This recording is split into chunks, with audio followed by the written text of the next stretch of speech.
urban cultivation, starting my immortal path from key refining level 1. Hey, fanfic family. So glad to see you here again to continue this incredible adventure. As always, kindly remember, this story is 100% fiction, so don't go looking for dimensional portals in your closet. All rights to this fantastic novel belong to the original author. We're just your humble narrators of epic tales. Are you enjoying the fanfic? Show it by subscribing to our YouTube channel and dropping us a like. And if you're impatient for more exclusive content, our Patreon is your happy place. Chapter 101 Too Dirty. At this moment, Li Kiki also realized that Zhou Yutong's words were ambiguous, and she blushed and said shyly, Tong, don't talk nonsense. What about tearing off the film, putting on a condom, poking and inserting? It's too ugly, Kiki. When you first buy a mobile phone, there is a layer of film. I mean the film on the new phone, and putting on a condom refers to the mobile phone case. Also, don't you poke the phone screen with your fingers? Don't you use a charging head to plug the phone in and charge it? Zhou Yutong looked at Li Kiki with a smile, and said playfully, Little Kiki, you are too dirty, you shouldn't associate it with. I didn't, Li Kiki hurriedly explained. Her delicate and cute face seemed to be able to squeeze out blood, and her shy look was very cute. Hey, okay, Kiki, I'm so nervous, I'm just going to make a joke to calm down. Zhou Yutong smiled softly, then took Li Kiki's arm and urged, let's go into the villa and get revenge on young Master Su. By the way, are you sure he's in there? Yeah, Li Kiki nodded. Uncle Su called and told me Su Yang is in his room on the 3rd floor. Uncle Su even left the door open for us. We can just go in, that's good. Young Master Su is so mean. He's been teasing you time and time again, with a gigolo and Madame Media, and even today he messed with lesbians. I'd feel bad for you if I didn't give him a beating. Zhou Yutong fanned the flames. Hearing this, Li Kiki recalled the embarrassing moments before, gnashing her teeth and puffing her cheeks. Yet, tonight I'm going to beat him to pulp. Then, arm in arm, the two of them crossed the darkened area and headed straight to the villa's living room. The living room was dark. Kiki, do you know where the living room light is? Turn it on quickly. I'm so scared. Zhou Yutong's voice was filled with panic. I've never been here before, Tuang. Don't be afraid. I'll find the switch, Li Kiki soothed her, then separated from Zhou Yutong and went to the wall to grope for the switch on the living room crystal chandelier. Su Yang, naturally aware of all this, stopped practicing, stood up, and walked downstairs, intending to scare the two little girls. He soon reached Zhou Yutong, but the dim light prevented her from noticing him. Ah, something crawled onto my foot. Kiki, help. I'm so scared. Suddenly, Zhou Yutong jumped around in panic, her arm brushing against Su Yang. Thinking it was Li Kiki, she hugged him tightly. Huh? Su Yang paused. I haven't even started to scare you yet, why are you jumping up? Puzzled, Su Yang looked down and saw a cockroach on the ground, presumably one that had crawled onto her foot. But now, the cockroach had been crushed to death by Zhou Yutong, its flesh and blood a mess. Kiki, how did you get taller? Ah, Kiki, your breasts are so hard. Zhou Yutong, still unaware she'd picked up the wrong person, poked Su Yang's chest, shocked. It's so small, no wonder it's so hard. It's an airport. No, Kiki, I said the wrong thing. I shouldn't have rubbed salt in your wounds, Zhou Yutong realized and quickly added, Kiki, don't worry, I won't tell anyone your secret. Actually, a smaller size is good too. It saves fabric. Unlike me, who has a headache every day because of a big one, huh? Su Yang frowned, realizing the girl had picked up the wrong person, and tried to push her away. Click. But then, Li Kiki found the switch and turned on the crystal chandelier, instantly illuminating the living room. Hey, Kiki, why are you there? Wait, you're so far away from me, so who am I holding? Ah, a ghost. Zhou Yutong's hair stood on end, her beautiful face changed, and she quickly hid behind Li Kiki. Tuang, it's okay, there's no ghost, he's the young Master Su I'm looking for. Li Kiki first comforted Zhou Yutong, then turned her gaze to Su Yang, and said angrily, Su Yang, you are shameless, taking advantage of someone's misfortune to secretly hold Tuang. I say, Li Kiki, can you be reasonable? Was I the one holding her? Su Yang met Li Kiki's gaze and said innocently, it was obviously her who held me, okay?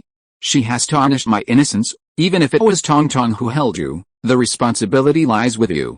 Why were you so close to her? Li Kiki said resentfully. Besides, You go to clubs every day, how can you be innocent? Kiki, is he the young Master Su? At this moment, Zhou Yutong came to her senses and secretly glanced at Su Yang.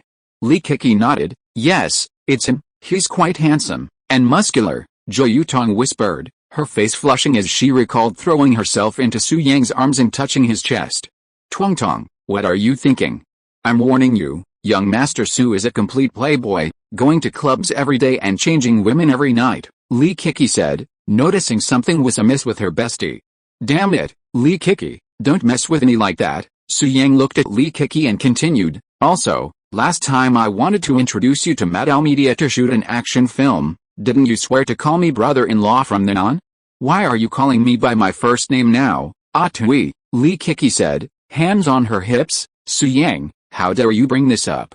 You shameless bastard, you're such a jerk. You call me a lesbian? You're the lesbian, Li Kiki snarled. Kiki, Lily is used to describe women. You should probably say he's glass, Zhou Yutong, standing by, reminded them. Right, Su Yang, you're glass, Li Kiki pointed at Su Yang, feeling incredibly happy.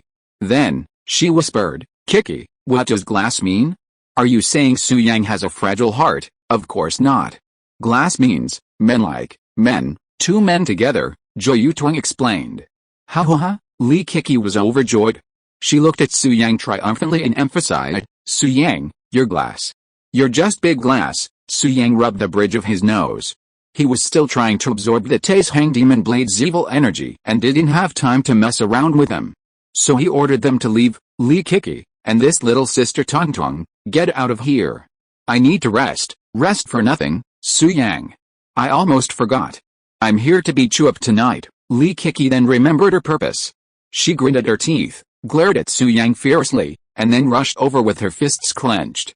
Her strength was still decent, probably in the dark energy realm, making her a minor expert in the city. Unfortunately, her opponent was Su Yang. Li Kiki had been constantly provoking Su Yang in recent days, so to avoid further trouble, Su Yang decided to show off a bit of his strength. So, he stood still, channeling his spiritual energy to protect himself, and took Li Kiki's punch. Bang! After being punched in the chest, Su Yang remained motionless, patting his chest slowly and calmly. Then, he chuckled softly and said, Li Kiki, it turns out you not only have small breasts, but also small strength. Chapter 102 Staying Overnight. How is it possible? Li Kiki didn't use much force in this punch, but it was not something that an ordinary person could withstand. Originally, when she saw Su Yang didn't dodge, she was still worried that she would hit too hard. If Su Yang was hurt, it would be troublesome. But now, seeing Su Yang was unharmed, Li Kiki was stunned. It's really impossible. You are too small. Such a tiny thing is almost refreshing my perception of adult girls, but the facts are in front of me. You are really scary small. In fact, Li Kiki was not very small. Su Yang was just mocking her. He continued, Kiki, don't be inferior to others. In your case, just have a boyfriend. Some things grow bigger the more you touch them. Yes, Kiki, what young Master Su said this time is right. You still have room for development. This is not your ceiling. When talking about this topic, Zhou Yutong next to them was very excited and added hurriedly. You big-headed devil. Li Kiki rolled her eyes at Zhou Yutong, then glared at Su Yang fiercely, gritting her teeth and saying, Su Yang, don't call me small, or I'll be rude. Haha, small is small, and you can't let me say that, Su Yang said with a playful smile. Besides, why are you rude to me? Do you really think I'm afraid of you? Li Kiki, mortified, punched Su Yang several times, all landing on his chest, but he remained motionless. Li Kiki was short, barely 1.6 meters tall, and had two pigtails. As she punched Su Yang, her braids swung back and forth, and her fierce expression made her look adorable. Despite her efforts, Su Yang remained unscathed, not moving a muscle. The scene was incredibly hilarious. Alright, Kiki, you can't hurt me. At this moment, Su Yang raised his hand and pressed down on Li Kiki's little head, chuckling softly, just give up. Stop tickling me. Li Kiki, unwilling to give up, struggled to hit Su Yang, but he held her head down, preventing her from even touching him.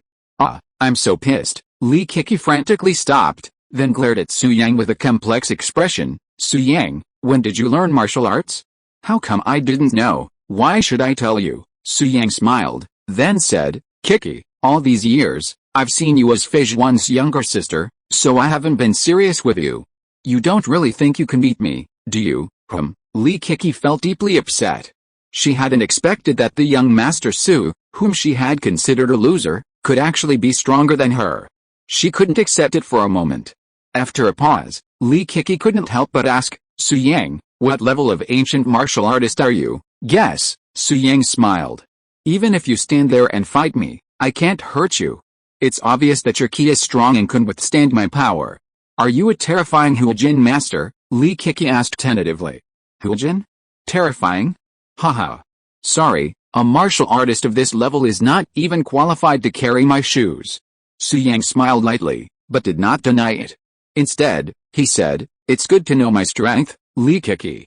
Don't pick on me next time, or you will be rude. Su Yang's last sentence was completely imitated by Li Kiki's tone, which made Li Kiki furious. But Li Kiki knew that she could not defeat Su Yang, so she did not continue to fight, to avoid humiliation. Alright, leave now.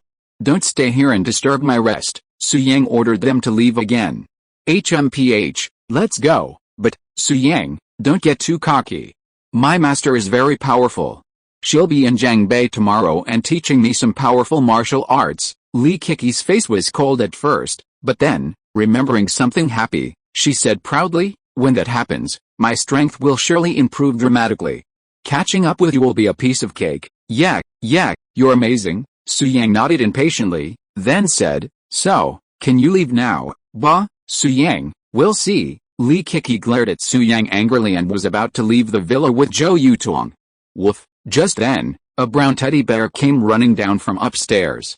It was none other than the white cat. It was happily circling Su Yang, clearly trying to please him. Su Yang had previously given it a large amount of spiritual energy, causing it to fall into deep sleep, and it had just awakened.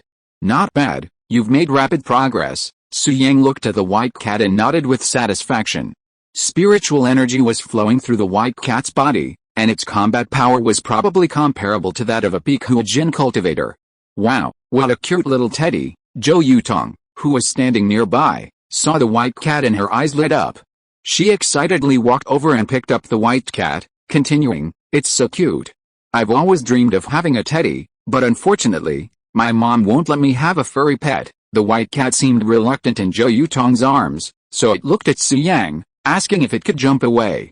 Su Yang shook his head and communicated with the white cat through his spiritual sense, telling it not to act rashly.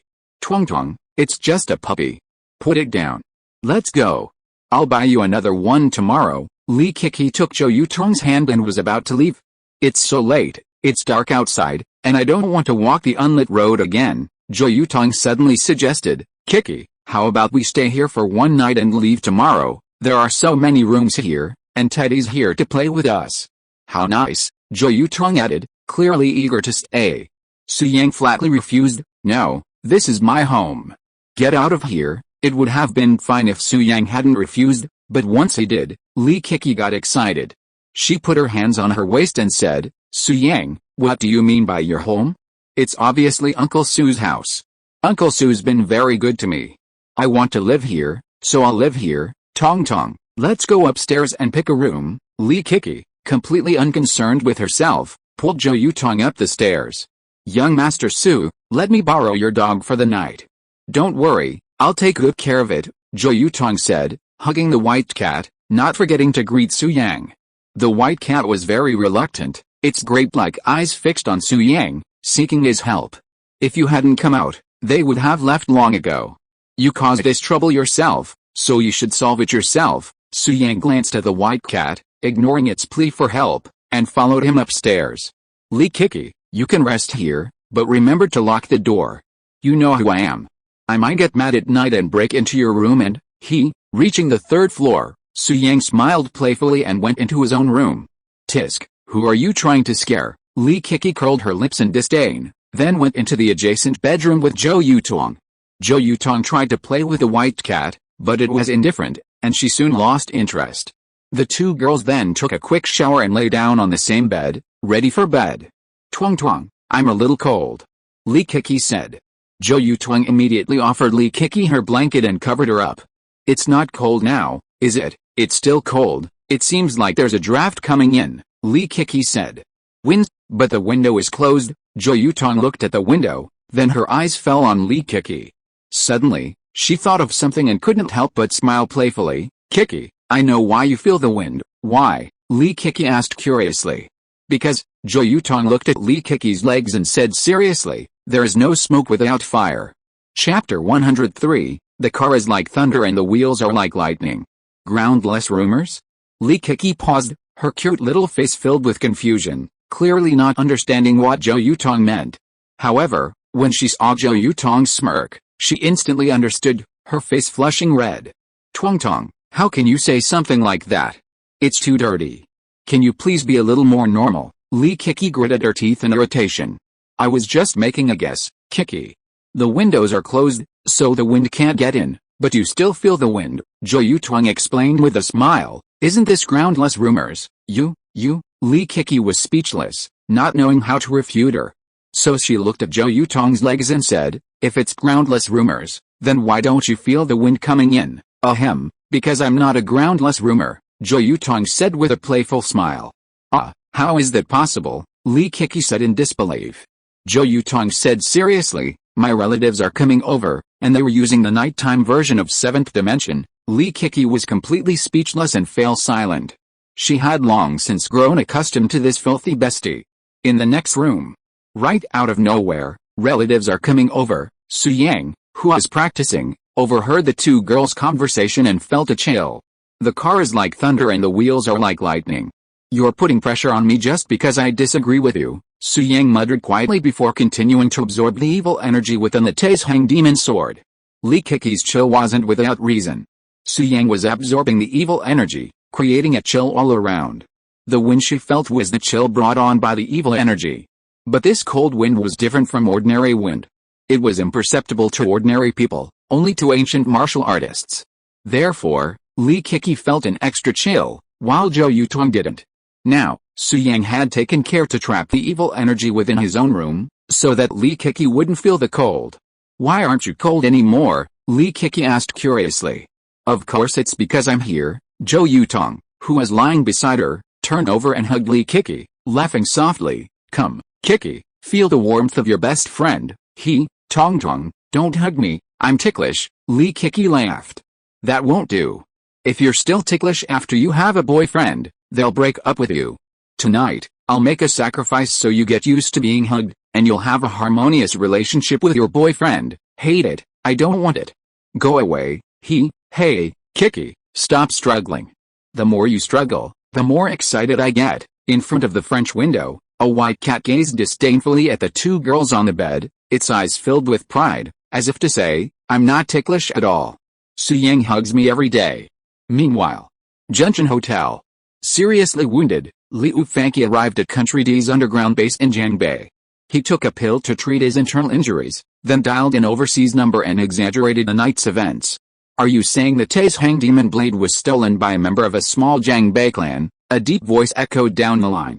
Yes, Liu Fanqi replied, Brother Tang, the Nalan family is a hidden gem, boasting several martial arts masters, including 2 mid-stage grandmasters. I spent 10 billion to buy the Taisheng demon blade, and they stole it by luring the tiger away from its mountain. Not only that, but even my own brother, Liu Fanqin, died at the hands of the Nalan family. Liu Fanqi continued, even the Red Lotus demon blades fall into the hands of Guoren is inevitably linked to the Nalan family. If they hadn't intervened, Ling Hu would have already returned to Country D with a Red Lotus demon blade. The brother Tang Liu Fanqi was referring to was Tang Shankao, the vice president of his organization and a late-stage grandmaster. Having heard the Nalan family's actions, Tang Shankao was furious. He sneered, how dare the tiny Nalan family be so arrogant? They completely disregard our D country. This is unforgivable. After expressing his stance, Tang Shankao inquired, Brother Liu, where's the Taisheng demonic blade? It must be at the Nalan family, Liu Fanqi said confidently. Okay, I'll set off today for Jiangbei. First, I'll slaughter the Nalan family, and then I'll take the Taisheng demonic blade, Tang Shankao declared solemnly. Brother Tang, when you come, please stop by my house and bring my 10 energy stones, Nalan Zhu continued. By the way, do you have any energy stones? I'd like to buy them at a high price. What do you need so many energy stones for? Tang Shenkao asked, puzzled. For Su Xuantian. Su Xuantian? Who is he? Tang Shenkao frowned. He's my savior, Liu Fengke said with gratitude. Tonight I was injured by a master of the Nalan family. I had no way to retreat. Just when I thought I was going to die, Su Xuantian descended from the sky, saved me, and even cut off one of the Nalan family master's arms. How could such a thing happen? It seems that Su Xuantian is a very good person. Tang Shenkao couldn't help asking, Brother Liu, according to what you said, this Su Xuantian should be a master of the older generation. Haha, no, young Master Su is only in his 20s and is a renowned young master. Liu Fengke praised him generously. Young Master Su is young and promising. The most important thing is to abide by his promises. Whether it is talent or character, he is first class, which is admirable. What a terrifying talent. It would be great if we could win over such a person to our camp. Tang Shenkao's impression of Su Yang was also extremely good, and he asked, what does young Master Su want the energy stone for? I don't know about that. Maybe he likes collecting, Liu Fengke reminded. Brother Tang, do you have any energy stones? Yes, I have about 8, Tang Shenkao said. Brother Liu, you don't have to buy mine. I will give all these 8 energy stones to Mr. Su Xuantian. It's just a little token of my appreciation. Haha, that's the best. Brother Tang, let's go quickly. I'll look forward to your arrival, Liu Fengke said with a smile. Yes, Tang Shenkao nodded, then suddenly said, Brother Liu, this time you went to Jiangbei. In addition to the Taishang demon sword, you also had a mission. Did you complete it? Hearing this, Liu Fengke said, I went to the auction when I arrived in Jiangbei, and didn't have time to assassinate the Su family's eldest son. Stupid. The Taishang demon sword is important, but killing the Su family's eldest son is equally important, Tang Shenkao said in a deep voice. Nowadays, China's frontier war goddess Su Jingguo is in her heyday and is a master of military strategy. If we don't get rid of her, we will definitely be overwhelmed. According to investigation, this Su Jingguo values her younger brother Su Yang the most. As long as Su Yang is killed, Su Jingguo will definitely not have the heart to guard the border. Then, it will be time for us to fight back, Tang Shenkao said seriously. Brother Liu, I don't care what method you use, you must get rid of Su Yang as soon as possible. Okay, don't worry, Brother Tang. As far as I know, the Su family's eldest son Su Yang is an out-and-out playboy. Liu Fengke smiled confidently and said, although my injuries can only recover 60% tomorrow, it is more than enough to kill him. Okay, I will be in Jiangbei tomorrow night. Let's keep in touch. Tang Shenkao nodded, then hung up the phone. He didn't take the matter of killing Su Yang to heart, but thought of Su Xuantian, and couldn't help muttering to himself, Mr. Su Xuantian, although I have never met him, it is not difficult to tell from Brother Liu's words that he is a good person. When I get to Jiangbei, I must make friends with him. As for the Nalan family, haha, do you really think that there is no one in Country D? They are so arrogant.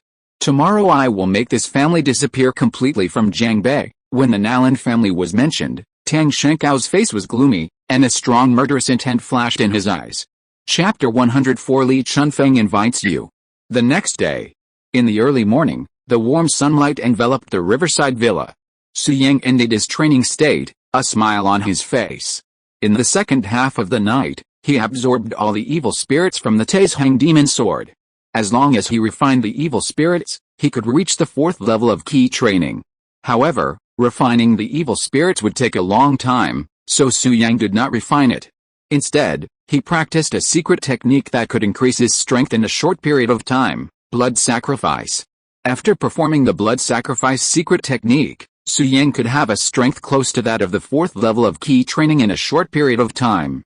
In this way, if he encountered an ancient warrior of Song Lihua's level, he would have the strength to fight. Of course, the price of blood sacrifice was relatively high. After using it, it would consume a large amount of essence and blood, and the body would inevitably be weakened. The reason why Su Yang practiced this secret technique was to keep a trump card for himself just in case, so that he would feel safe. Next, I'll send Li Kiki and her best friend away, then I'll go home and practice, striving to advance to the 4th level of key training as soon as possible. When I'm strong enough, I can ask Dad about my enemies. Mom, this death must not be in vain. Thinking of his mother, Zheng Yuan, Su Yang narrowed his eyes slightly, a fierce murderous intent surging in them. The hatred for the murder of his mother is irreconcilable. As a son, how could he pretend to be ignorant? In the past, young Master Su lacked the ability to seek revenge, so he abandoned himself to despair and indulged himself in a life of luxury. But Su Yang was different. With the Immortal Emperor's return, revenge must be put on the agenda as soon as possible. Then, Su Yang got out of bed and went to the next room. Just as he was about to knock on the door, Li Kiki and Zhou Yutong pushed it open and walked out. "Hey, Su Yang, what are you doing sneaking around my door? Shameless. Are you spying on me?" Li Kiki said, eyes white and teeth gnashing. "Which eye of yours saw me sneaking around? Also, did you sleep like a fool? This is my home." Su Yang glanced at Li Kiki and said with a playful smile, "Besides, don't you look at your own conditions? Even if I wanted to peep, I wouldn't peek at you. Wouldn't it be nice to peek at your best friend, you?" Li Kiki was about to explode with anger. "Kiki, don't be angry, it's no big deal," Zhou Yutong said next to her. Hearing this, Li Kiki said, "Tong, you are so nice. You know how to comfort me." "No, Kiki, I just think what young Master Su said is right," Zhou Yutong said seriously. "Tong," Li Kiki rolled her eyes at Zhou Yutong angrily, her face flushed with shame. "Haha, okay, Kiki, I was just kidding," Zhou Yutong smiled, then soothed, "I'll take you shopping today and buy you a bag as compensation. Don't be angry, okay?" Li Kiki knew her bestie meant no harm, so she didn't really get angry. "You said it, Tong. I won't go cheap, no problem." Zhou Yutong took Li Kiki's arm and smiled softly. "Let's go. Let's go eat first, then go bag shopping. I'm thinking of buying one too." Okay, Li Kiki was easy to please. She laughed out loud at the affirmative answer. "Young Master Su, I forgot to introduce myself. My name is Zhou Yutong. I grew up in Jiangbei. I moved to Jiangnan a few years ago. I'm Kiki's best friend." Before leaving, Zhou Yutong looked at Su Yang and said with a smile, "Will you come shopping with us? I have something else to do." "You guys go?" Su Yang said with a smile. "Okay." Zhou Yutong seemed a little disappointed, and then Li Kiki pulled her away. "Tong, why did you ask him to come with you? He's not a good guy, haha, I just thought he was funny. Besides, Kiki, I don't think young Master Su is as bad as you say. He's a nice guy and didn't bother us in the middle of the night. You know what? He must have been to the club during the day, so he didn't have the energy." "Wow, Kiki, you really understand." Watching the two girls leave, Su Yang smiled. He could finally practice with peace of mind. But at this moment, Su Shenbing, leading Xiao Ting, suddenly came over. "Su Yang, were you okay last night?" Su Shenbing asked with a smile when he saw Su Yang. Su Yang met his father's gaze and smiled softly. "It's okay, what can happen to me? Didn't the second girl from the Li family beat you up?" Su Shenbing said with a playful smile. "No, I get along pretty well with her, haha." Su Yang, you are just too concerned about your reputation and want to suffer for it. "Why are you pretending?" Su Shenbing couldn't help laughing and said, "To tell you the truth, I was the one who called Li Kiki over. You must have been beaten badly last night. Now you know how important it is to have someone to protect you, right?" Yes, Dad, you are right. It is very important to have someone to protect you," Su Yang said perfunctorily. "Haha, you only realized it now, but it's too late. I've decided not to send anyone to secretly protect you anymore. If you don't want to get beaten up, just practice and become stronger. Stop being so out of control." Su Shenbing continued, "Guo Ren is completely hopeless now. I've decided to arrange for Xiao Ting to teach you ancient martial arts. As for whether you learn or not, that's up to you. It has nothing to do with me." "Learn what?" Su Yang was immediately annoyed when he heard this. He muttered, "With that time, I'd rather go to the club and comfort those young ladies who have fallen into misfortune. You, rebellious son, can't you just agree on the surface and give me a perfunctory answer? That way I'll feel better," Su Shenbing said with a sullen face. "Tisk, we're father and son. What's the point of all that pretense? Isn't it better to get down to business?" Su Yang retorted. "Fuck," Su Shenbing was furious, but speechless. "Dad, do you have anything else to do? If not, let's go. I want to go to bed and I have to go to the club tonight. I heard that a new group of beautiful foreign technicians have come to Jadefinger Wonderland, and I haven't experienced what it's like yet," Su Yang said. "You little bastard, I'll give you a good beating someday if I find the time," Su Shenbing gritted his teeth, then turned seriously and said, "Don't sleep tonight. Patriarch Li invites you to his house." Patriarch Li? Fixun's grandfather, Su Yang asked puzzledly. "Why did he ask me to go over there? On the surface, he wants to drink with you and said he wants to enhance our relationship, but actually," Su Shenbing smiled playfully, "Su Yang, you know what you did the night before last? His most beloved granddaughter is pale and limping because of you. What do you think Patriarch Li is planning to do by inviting you to the Li family? Fuck. He's not trying to kill me secretly, is he?" "Not really, but he's definitely going to humiliate you." Su Shenbing smiled lightly. "Go over there quickly, don't keep Patriarch Li waiting for too long. By the way, I heard that Nalan Mings, the third son of the Nalan family, was also invited by Patriarch Li. Nalan Mings is known as Jiang Bei's premier sir. Compared to you, Jiang Bei's premier playboy, he's a prime example. Furthermore, I heard that Nalan Mings and Li Fixun have known each other for a long time. The head of the Li family admires Nalan Mings very much and seems to want to marry his granddaughter to him." Su Shenbing grew increasingly excited as he spoke, chuckling playfully. "If you go there this time, I'm afraid you'll suffer not only physical humiliation but also spiritual torture." "Ha ha ha ha, damn it, Dad, you're so cruel. Can't you just wish you had a son?" Su Yang rolled his eyes at his father, then his eyes narrowed, a fierce expression flashing across his face.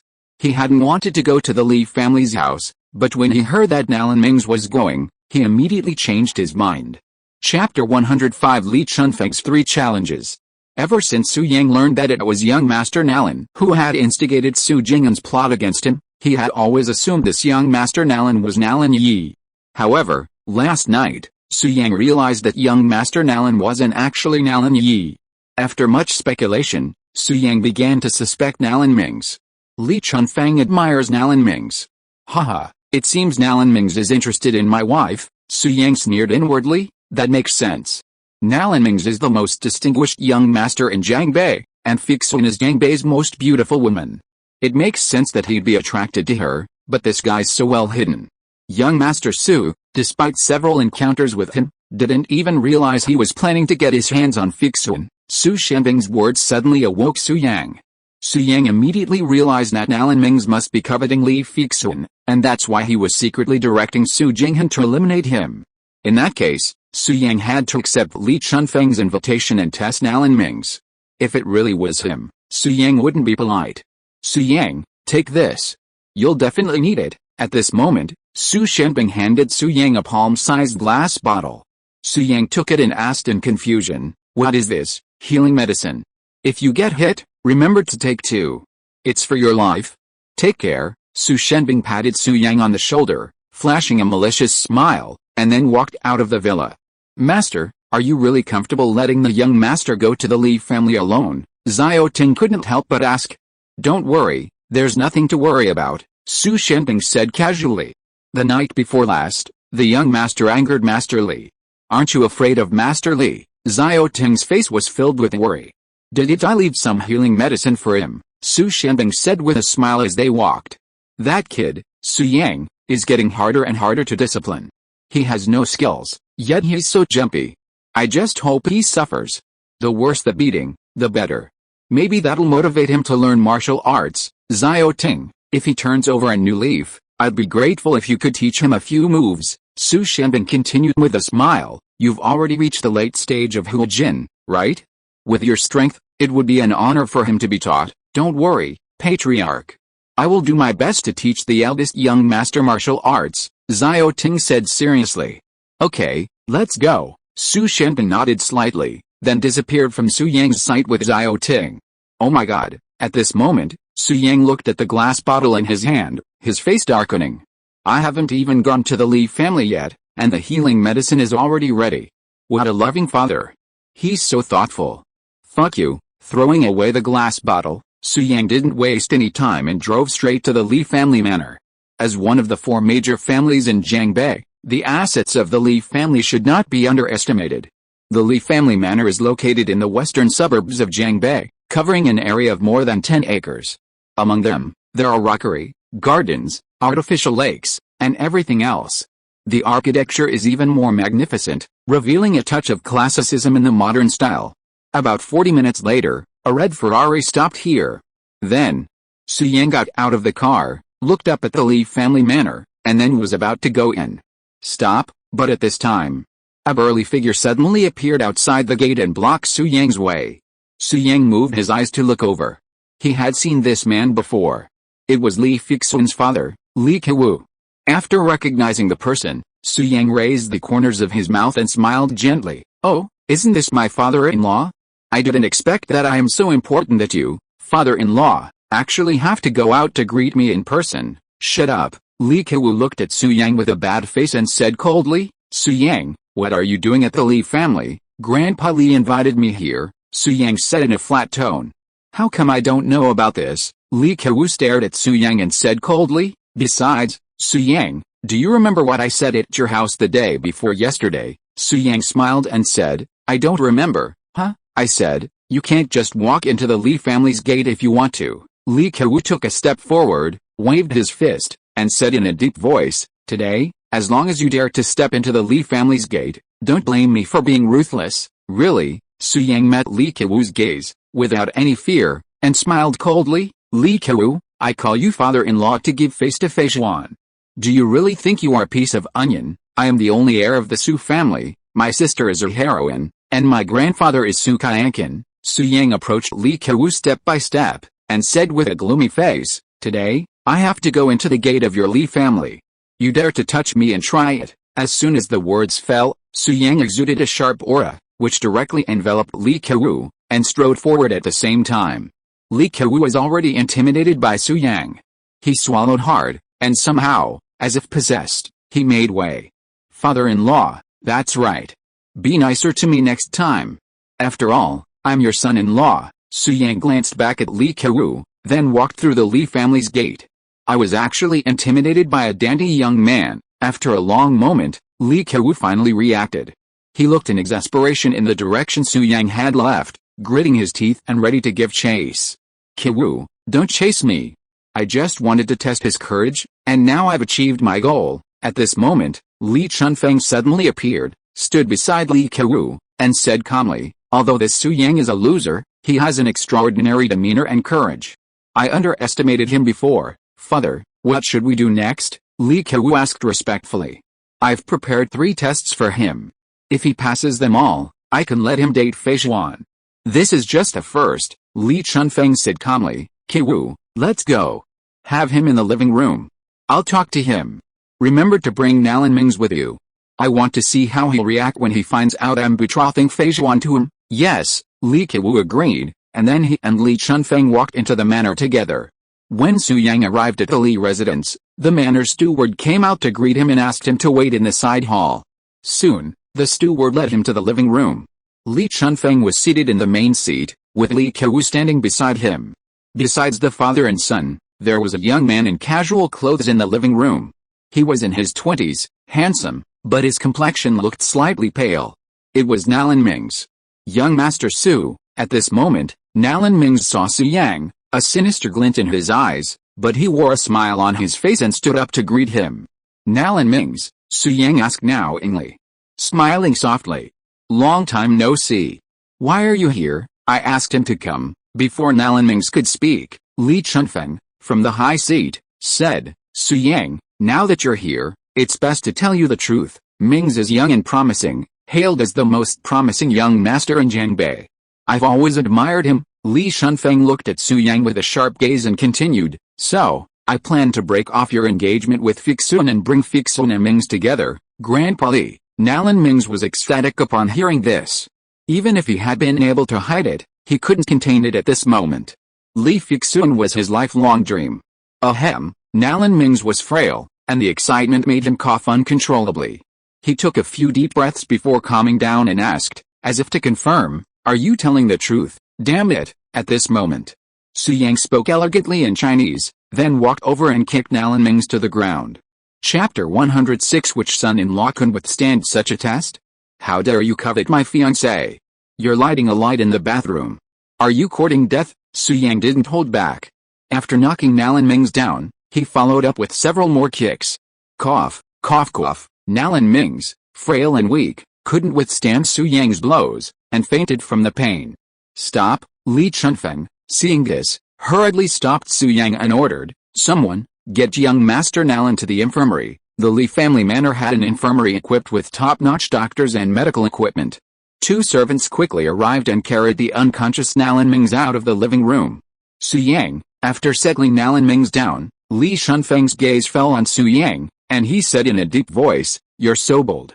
He's the young master of the Nalan family. The Nalan family's influence in Jiangbei is no less than your Su family's. His grandfather is a martial arts master. Aren't you afraid of retaliation from the Nalan family if you hide him, his grandfather? A martial arts master? Haha, he's already dead, why should I be afraid?" Su Yang chuckled inwardly, but he had overheard the conversation between Li Chunfeng and his son and knew the Li family had prepared 3 difficult tests to test him. Li Qiwu blocking the door was the first, meant to test his courage, so he forced his way in, and Li Chunfeng wasn't angry. This Nalan Mings was the second, supposedly a test of his deep love for Li Fixuan. Therefore, Su Yang hadn't said anything before, but had just assaulted Nalan Mings. Of course, his visit to the Li family was also intended to teach Nalan Mings a lesson, to thoroughly infuriate him. This way, Nalan Mings would undoubtedly plot against him, and then he would know if the young master Nalan Su Jing'an was referring to was actually Nalan Mings. With Su Yang's strength, killing Nalan Mings would be easy, but he wasn't sure who he was. If the person plotting against him wasn't Nalan Mings, killing him would be futile. The enemy is in the dark, while he is in the light. Su Yang disliked this feeling and wanted to expose the person behind it. That's why he deliberately provoked Nalan Mings to see what would happen next. "Su Yang, I'm talking to you, why are you so stunned? Do you regret assaulting Nalan Mings?" Li Shunfeng asked again. "Regret? How could that be?" Su Yang regained his composure and declared righteously, "Grandpa Li, Fixuan is my fiancée. She'll be mine sooner or later. That Nalan Mings dared to have any evil thoughts about my woman? I'd rather kill him than beat him up," Su Yang added, gritting his teeth. "Grandpa Li, where's the infirmary? Find someone to lead the way. I'm going to kill Nalan Mings right now, don't worry, this was all my own doing.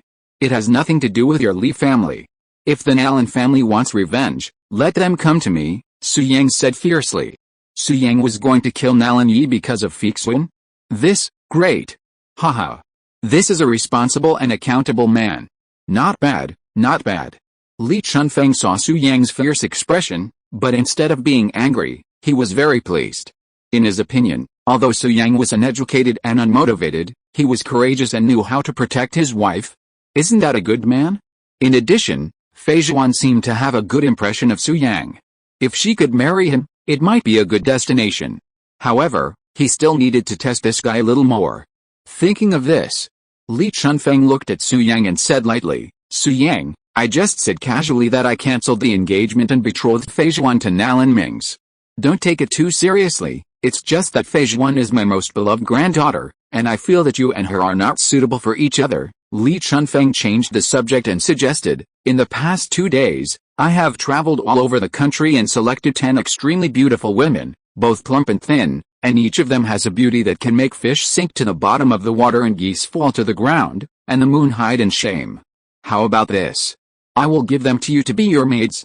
From now on, don't mess with Fei Zhuan, how about it?" Su Yang decisively refused when he heard this. "No, Grandpa Li, Fei Zhuan and I are truly in love, and I will only marry her in this life. Don't be in a hurry, you should first take a look at the beauties I found for you, and then make a decision." Li Shunfeng smiled, then clapped his hands and said, "Bring the people up." "Yes," a servant responded respectfully, then led 10 stunning beauties into the living room. These 10 women were all in their prime, each with striking beauty and a distinct style. There were cute little girls, sexy queens, mature and intelligent women, and even biker chicks. In short, these 10 beauties completely fulfilled every man's fantasy of a woman, their beauty beyond words. "They may not be as pretty as Fei Zhuan, but they're more numerous," Li Chunfeng said with a seductive smile. "Su Yang, if you agree to stop pestering Fei Zhuan, I can take them all away today. From now on, they'll be yours." Fuck. To be honest, Su Yang was a little tempted. These 10 beauties were far superior to the technicians at the club. Especially when they stood together, it was more than just 1 + 1 = 2, it was incredibly impressive. "Damn Li Chunfeng, is this your 3rd level? How despicable. You're actually testing the Li family's son-in-law with this? What son-in-law could withstand such a test? Even Su Yang was almost confused. However, he quickly calmed down and refused directly. Grandpa Li, don't mess around with this. My heart belongs to Fei Xuan. No one can take it away. We will be together for life.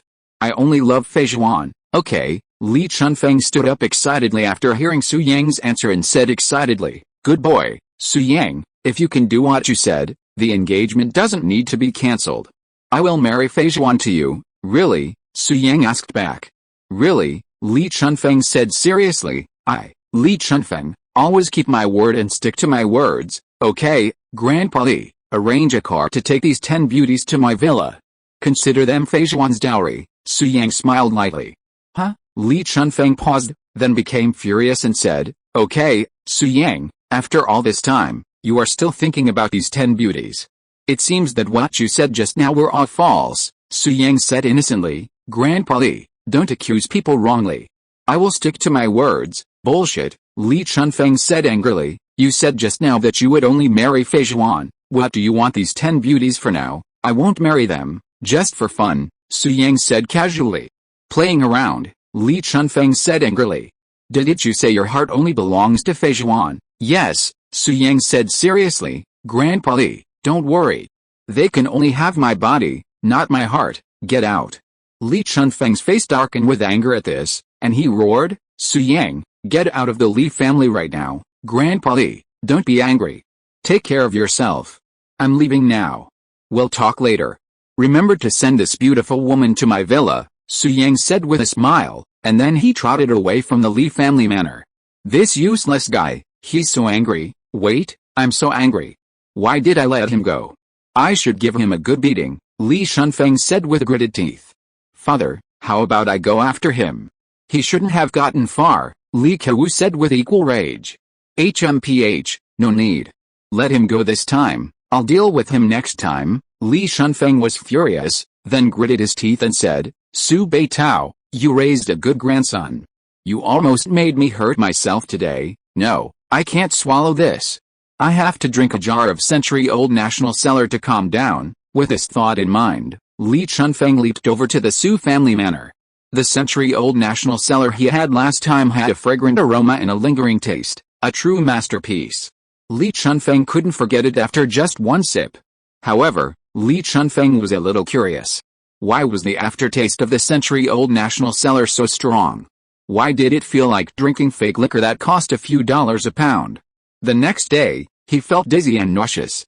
Perhaps this was the special thing about the century-old national cellar, so Li Chunfeng didn't think much of it. Elsewhere, Su Yang had just left the Li family manor when he felt himself being targeted by a sharp aura. This aura was very familiar, and filled with murderous intent, clearly seeking to kill him. Su Yang stopped and raised the corner of his mouth slightly. He had already realized who the other party was. He smiled playfully and said, You followed me all the way, why don't you take action? Chapter 107 Su Yang is Su Xuantian? In a remote suburb, on an arched bridge. Whoosh! As soon as Su Yang finished speaking, a black figure appeared, staring at him with a sinister smile. The man who suddenly appeared was over 70 years old, with yellow eyes. It was none other than Liu Fengke. He came to Jiangbei this time with 2 missions. The first mission was to get the Taishang demon sword, but he had failed. After talking to Tang Shenkao on the phone last night, Liu Fengke decided to complete the second mission first, which was to assassinate Su Jingguo's brother, Su Yang. So, after waking up today, Liu Fengke used the secret agents of Country D and Jiangbei to find out the whereabouts of Su Yang. In his opinion, young Master Su was a complete waste, and even if his injuries had not healed, he could still eliminate him. However, young Master Su entered the Li family manor. Liu Fengke had heard of the name of Li Chunfeng in Jiangbei and was still quite wary of him. Therefore, Liu Fengke did not force his way into the Li family manor, but chose to wait for Su Yang to come out before eliminating him. At this time, Liu Fengke treated Su Yang like a piece of fish on the chopping board and said with a sinister smile, Young Master Su, I've long heard of your name, haha. Seeing this, Su Yang smiled softly and said, Liu Fengke, you came here today to kill me. Liu Fengke frowned and asked, How did you know your name? Last night, Su Yang had disguised himself as Su Xuantian. With Liu Fengke's strength, he naturally couldn't recognize him, which was why he asked so. Su Yang didn't answer his question. Instead, he asked coldly, "Why do you want to kill me? Who sent you?" Haha. Liu Fengke smiled indifferently. "Su Yang, you are just a waste. You have no right to make me take action. However, your sister Su Jingguo has put too much pressure on RD country on the border. If you die, she will definitely be affected." Liu Fengke stared at Su Yang and said in a deep voice, "So, Su Yang, you die?" As soon as he finished speaking, Liu Fengke was about to take action. But then, Su Yang suddenly said, "Liu Fengke, you called me Su Yang, look again, who am I?" With that, Su Yang used his disguise technique, instantly transforming into Su Xuantian. "Su. Young Master Su." Liu Fengke stopped dead in his tracks, startled. He exclaimed in disbelief, "What just happened? Are you Su Yang or Su Xuantian?" "Su Yang is me." A sneer curled across Su Yang's lips, and he added playfully, "Su Xuantian, me too, what? Su Yang is Su Xuantian." Upon hearing this, Liu Fengke's face suddenly changed, and the next thought was to flee. Without hesitation, Liu Fengke turned and attempted to flee. "Can you escape?" Su Yang condensed a water blade and said sullenly, "Give it to me." Stay. Immediately, the water blade, emitting terrifying power, flew out, striking Liu Fengke and killing him. Puff. In a split second, the water blade closed in on Liu Fengke, severely wounding him. "Su, young Master Su," Liu Fengke pleaded for mercy, lying on the ground. He ignored the blood at the corner of his mouth. "I didn't know your identity, so I wanted to kill you. Please spare my life. Don't argue with me. I've already notified Tang Shankao, a late grandmaster from Country D. He'll be arriving in Jiangbei tonight with energy stones. I've had him gather 18 of them, and I'll give them to you then. Sorry, I don't need your energy stones anymore. Now that you know my true identity, I can't let you go." Su Yang's face darkened, and he unleashed another water blade, severing Liu Fengke's neck. The mid-grandmaster, Liu Fengke, was dead. Although this was a suburban area, there was still a lot of traffic. To avoid causing panic, Su Yang used a drop of corpse-dissolving water to dissolve Liu Fengke. He had retrieved the water from the black dragon. He had used 2 drops, and there were about 10 left. Su Yang prefers corpse-dissolving water, which can kill people without leaving any traces, so he always carries it with him. After disposing of Liu Fengke's body, Su Yang did not stay for long. After restoring his appearance, he jumped away from the scene. Not long after he left, Li Chunfeng, who had noticed something unusual, came nearby. "Strange, there was clearly an extremely terrifying aura here just now. How come it suddenly disappeared?" Li Chunfeng frowned slightly, but he was drunk at the moment and had no time to care about these things. He came and left quickly. About 10 minutes later, Li Chunfeng came to the Su family manor and stood at the door and shouted, "Su Beitao, you old thing, get out here." Su Qianqin was practicing in seclusion. His injuries had almost healed after being treated by Hua Shimiao. At this moment, upon hearing Li Chunfeng's voice, Su Qianqin leaped outside the manor and angrily said, "Li Zamiao, what are you trying to do with all that noise? You still have the nerve to say that? Su Beitao, you raised a fine grandson. You nearly pissed me off today." Actually, Li Chunfeng's anger had subsided after so long, but to get a taste of the Centennial National Cellar, he feigned fury. "How did he piss you off?" Su Qianqin couldn't help but ask. Li Chunfeng had offered Su Yang 10 beautiful women to seduce his granddaughter, but it was hard to explain it directly, so he tried to come up with an excuse. But after much thought, he couldn't find a suitable one. "Alright, you're so upset. Why are you pretending? You just want to drink the Centennial National Cellar, right? Come in with me." Su Qianqin could tell Li Chunfeng was drunk, so he said, "We're relatives. I can still fulfill your little wish. I also have something to discuss with you." "Haha, yes, good relatives." Li Chunfeng laughed happily. Su Qianqin then arranged for Li Chunfeng to wait in the manor's dining room. "Father, what do you want to discuss with Patriarch Li?" Su Shenping asked curiously. "Of course, it's about Su Yang learning martial arts." Su Qianqin chuckled softly. Now that Su Yang has engaged in that kind of relationship with Li Fixun, marrying her is a done deal. So, Su Yang is not only the young master of the Su family, but also Li Chunfeng's grandson-in-law. We've been working so hard to improve Su Yang's abilities, and we must let Li Chunfeng experience that. Su Qianqin continued, "Shenbing, Let's have a few drinks with Li Chunfeng later, get him drunk, and then ask him to teach Su Yang martial arts. Although this old man, Li Chunfeng, has a bad temper, he's still quite skilled. His 13 wind-controlling swords, in particular, were renowned in the ancient martial arts world in his early years. Father, that's brilliant, Su Shenbing was delighted.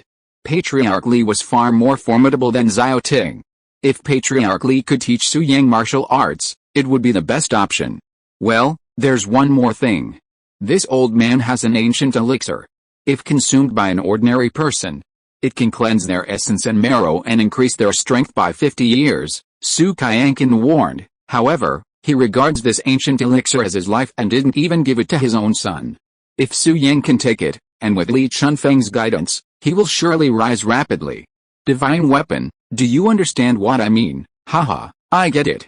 I'll make Patriarch Li drunk and make him admit that he gave the ancient elixir to Su Yang. Su Shenbing understood. Remember to record it on video, in case this old man denies it when he sobers up, Su Qianqin reminded him.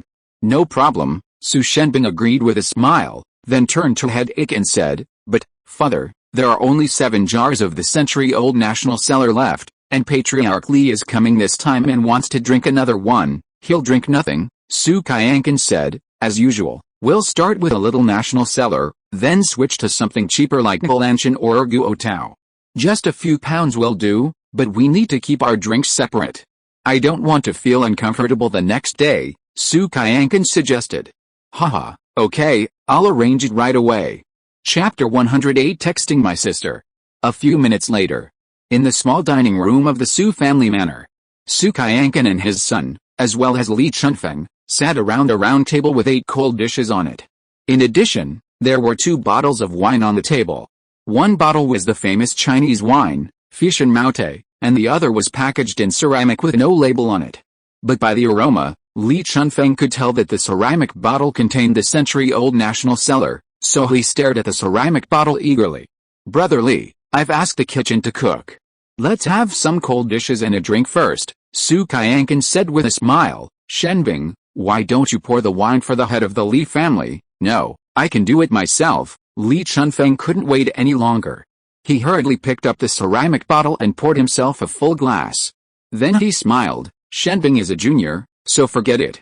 Brother Su, let me pour you a glass. As he said that, Li Chunfeng stood up and planned to pour Su Qianqin a glass of century-old national cellar. No need, Su Qianqin waved his hand, then pointed at Maote and said, Shenbing and I can just drink this. We don't have much of the century-old national cellar stored at home, Shenbing and I don't know much about wine. It would be a waste to drink it. It's better to keep it all for you, Brother Li. Come over whenever you want to drink.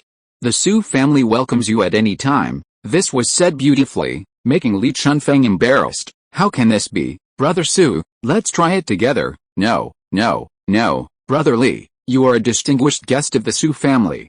Only you are worthy of enjoying the century-old national cellar today, Su Qianqin responded. Well, in that case, I'll be grateful to you. Li Chunfeng felt relieved. He glanced at the ceramic bottle and said, Brother Su, this small bottle isn't enough for me. Haha, I know Brother Li has a big appetite, so I prepared it in advance. Su Qianqin smiled softly, then clapped his hands and said, Come here, bring up the jar of century-old national cellar for Patriarch Li. As soon as he finished speaking, 2 servants carried a jar of century-old national cellar into the dining room. Li Chunfeng's eyes widened, and he swallowed involuntarily. Brother Li, this entire jar of century-old national cellar is all yours. Take your time, no one's going to snatch it from you, Su Qianqin said generously. Haha, great, Li Chunfeng was overjoyed, and then, as if remembering something, he asked, Brother Su, you said you had something to discuss with me. What was it? No hurry, let's drink first. It's just a small matter. We can talk after we've had enough, Su Qianqin said with a smile. Okay, Brother Su, since you're so generous today, I have to toast you. Li Chunfeng was overjoyed. He raised his glass in a toast and then gulped it down. In just 10 minutes, the genuine century-old Guojiao liquor in the ceramic bottle was gone. Li Chunfeng was also a little tipsy, his face flushed, and his words were a bit slurred. Shenbing, open the jar and fill Master Li's glass, Su Qianqin said. Okay, Su Shenbing opened the jar, poured a full glass for Li Chunfeng, and said, "Master Li, I toast you. Well, good boy, you should drink the century-old Guolian liquor too." "Maute is far inferior to this," Li Chunfeng said with a smile. "I like Maute." Su Shenbing glanced at the bulk liquor in Li Chunfeng's glass and shuddered. This stuff was industrial alcohol, with a strong aftertaste that would make anyone uncomfortable. He didn't dare drink it. Li Chunfeng didn't continue to persuade him, and raised his glass and gulped it down again. After drinking so much, he was completely confused and naturally couldn't tell the difference between real and fake liquor. Excellent wine, worthy of Brother Su's long-cherished collection of national cellar wine. The taste is simply divine. Li Chunfeng couldn't put it down, guzzling cup after cup. Seeing the time was right, Su Qianqian and his son began discussing Su Yang's martial arts training. Meanwhile, Su Yang returned to his riverside villa. He first fed his white cat a bowl of spiritual energy, then went to his room, sat cross-legged, and pondered Liu Fengke's assassination attempt. That Liu Fengke, I spared his life last night, but he turned out to be seeking his own death, Su Yang chuckled softly. But fortunately, he's already notified the late-stage Grandmaster from Country D. I'm sure that master named Tang Shangqiao will come to Jiangbei to massacre the Nalan family. My purpose in sparing his life has been achieved. Then, Su Yang remembered Liu Fengke's reason for wanting to kill him. It was because of his sister. The thought of his sister brought a smile to his face. How about giving her a call? Su Yang smiled and dialed an encrypted number. However, no one answered the phone, so Su Yang edited a text message and sent it. The content was, "Sister, how have you been recently? When can you come home? I miss you." After sending the text message, Su Yang put away his phone, closed his eyes slightly and entered the state of cultivation. He was not going anywhere today. He had to transform the evil spirit in his body into spiritual energy as soon as possible, hoping to break through to the 4th level of key training. On the other side, Nalan Mings woke up in the Nalan family manor. After treatment, the injuries on his body were almost healed. Damn Su Yang, Nalan Mings was furious when he thought of what happened in the Li family manor, and his face was covered with clouds. But he was very good at controlling his emotions and calmed down in just a few seconds. Afterward, Nalan Mings summoned one of his men and asked, "Wasn't I at the Li family estate? How did you get back, master? Miss Fixun's father sent you here. He said you drank too much at the Li residence." The man, who clearly knew Nalan Mings well, advised, "Master, don't blame me for being nosy. Your health doesn't allow for alcohol. Don't drink next time. Your health is more important." "Yes," Nalan Mings nodded, then said coldly, "Li Chunfeng, I didn't expect you to trick me today." "Okay, I'll take note of this." Nalan Mings, with his intelligence, could easily tell he was being used by Li Chunfeng, and his expression turned grim. "Master, the old lady has been here and is currently in the conference room. She told you to see her once you regain consciousness. She seems to have something important to tell you," the man said. Upon hearing this, Nalan Mings rose and went to the conference room, leaving his men to wait outside while he pushed the door open and entered alone. At this moment, Song Lihu and He Nu were practicing in the conference room. When Nalan Mings entered, they both ended their training. Then, without further delay, Song Lihu told Nalan Mings what had happened the previous night and expressed her willingness to take him back to Kyoto. "I will never forget the vengeance between your grandfather and Xiao Yi. When I recover from my injuries, I will avenge them, but now, the Nalan family has lost its martial arts master and exists in name only. There's no point in you staying in Jiangbei." Song Lihu looked at Nalan Mings and continued, "Although you're naturally weak and unsuited to martial arts training, you're my grandson after all. I won't abandon you. Come back to Kyoto with me." Nalan Mings pondered for a few seconds before nodding. "Okay, but, Grandma, before we leave Jiangbei, I want to do 2 things." "What are they?" Song Lihu said calmly. "First, I want to kill someone, who?" "Su Yang, the eldest son of the Su family." Nalan Mings gritted his teeth. Song Lihu agreed, "Okay, let your grandfather handle this. There's no one in Jiangbei he can't kill." "Grandfather?" Nalan Mings paused, puzzled. "Isn't my grandfather dead?" "Nalan Zhu isn't your biological grandfather. Your father is my illegitimate son with someone else." At this point, Song Lihu glanced at the black slave next to her. Nalan Mings also looked at the slave, his heart in turmoil. If you are listening to this novel on a channel other than Fanfic World, it means it was downloaded and re-uploaded without effort. We warmly invite you to visit our channel, Fanfic World. There you will find the original version of this story and many other novels of various genres. We look forward to seeing you dive into a world of incredible novels. Chapter 109, Careless. What does Grandma mean? Could it be that this old man who is always by Grandma's side is his real grandfather? Nalan Ming's eyes are complicated, and he is constantly calculating in his mind. He knows this black slave. His strength is unfathomable, even stronger than his grandfather Nalan Zhu. In the past, Nalan Ming's went to Kyoto, and it was the black slaves who entertained him and treated him especially well, so he knew the black slaves. But Nalan Ming's never expected that this black slave was actually his own grandfather. Now Nalan Zhu is dead, and Nalan Yi is also dead. Grandma is right. The Nalan family exists in name only, and Kyoto is his only way out. He is so weak and coughs up blood at any time. Without the care of the Jiangbei Nalan family, he might be bullied in Kyoto. At this time, if he can get the help of the black slaves, coupled with his own talents, it will not be difficult for him to gain a foothold in Kyoto. After weighing his options, Nalan Ming's, without hesitation, knelt before the slave, tears welling in his eyes. Grandpa, I finally found my roots. I, Nalan Ming's, kowtow to you, bang, bang, bang. With this, Nalan Ming's kowtowed 3 times with genuine emotion, tears threatening to flow, appearing incredibly sincere. The slave, seeing this, stepped back in fear, shaking his head repeatedly, refusing to acknowledge him. Grandpa, don't hide it from me anymore.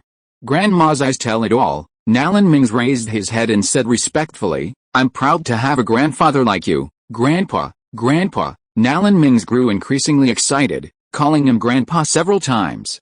Shut up, you bastard. Unexpectedly, Song Lihu erupted in rage, gritting her teeth and demanding, Nalan Ming's, who told you the black slave was your grandfather? Oh, wasn't he? No, Song Lihu raged, he's just a slave sent by your own grandfather to protect me. Why are you kneeling? Stand up, huh? Not your grandfather? So I'm kneeling to the wrong person? How careless. Nalan Ming's reacted instantly and hurriedly stood up, his expression slightly embarrassed. You blind man.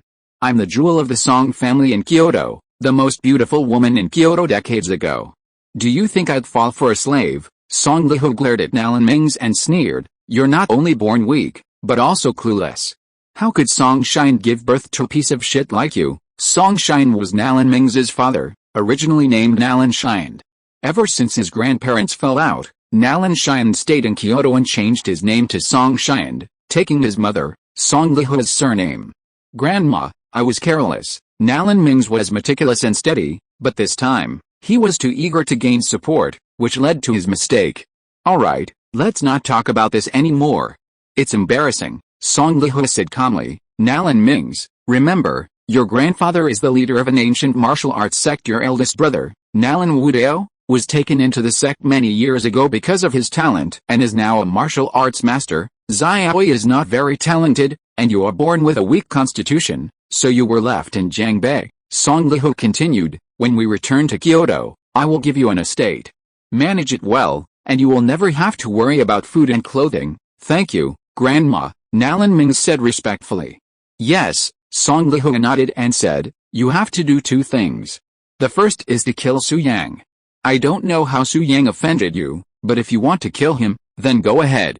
I will notify your grandfather and ask him to send someone to do it. Then, Song Lihu asked, what is the second thing you want to do? There is a famous doctor in Jiangbei named Hua Shimao. He has a pill that can cure my congenital asthma, Nalan Ming said truthfully. Before leaving Jiangbei, I wanted to get this pill, Hua Shimao. I seem to have heard of this name.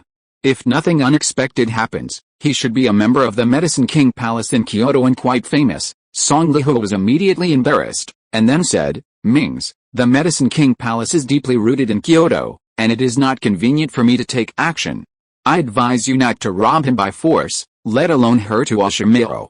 Otherwise, once the Medicine King Palace finds out, the consequences will be disastrous. Doctors, whether in the past or now, are respected by people, especially those of the Medicine King Palace. Song Lihu added, it's no exaggeration to say that with just a word from the Medicine King Palace, wealthy families and ancient martial arts sects alike are willing to serve, eager to gain its favor. Imagine if you were to kill and rob members of the Medicine King Palace, and the Medicine King Palace announced this to the world. You would no longer have a place in China.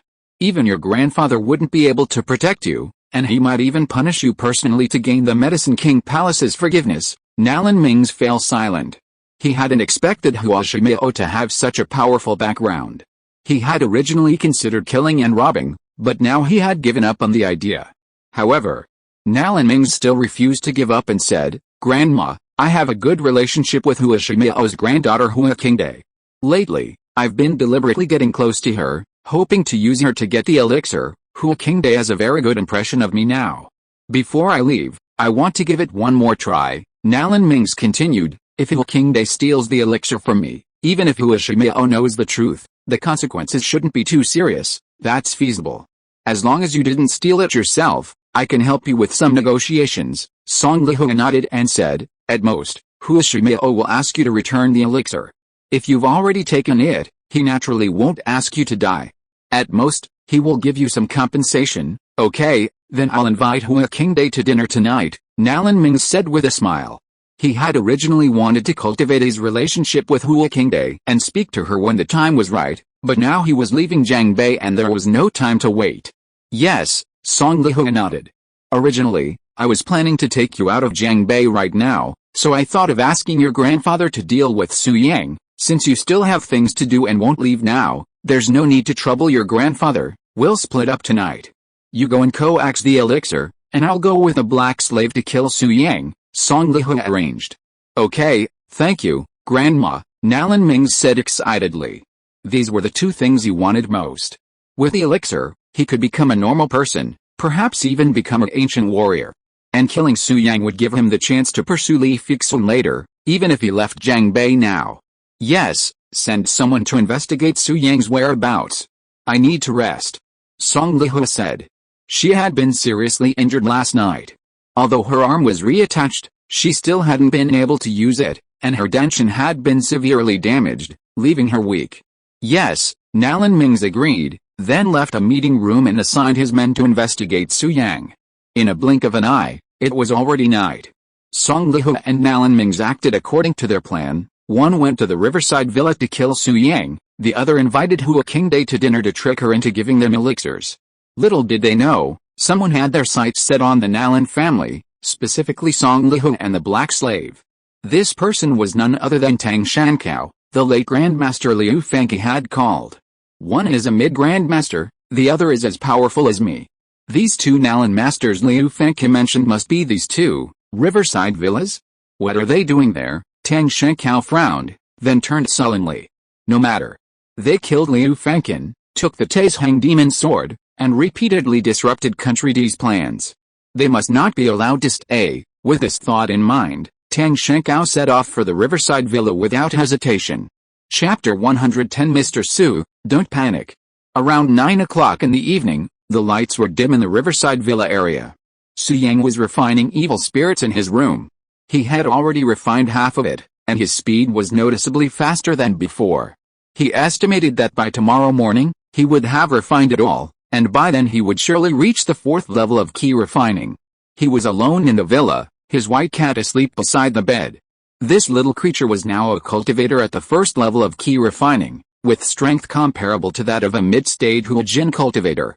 His ability to absorb spiritual energy had increased. Previously, it would take him several days to absorb a single bolus of spiritual energy, but now it could do so in a few hours. Although he was just an ordinary teddy bear, his intelligence, as he entered the realm of cultivation, was no less than that of a human.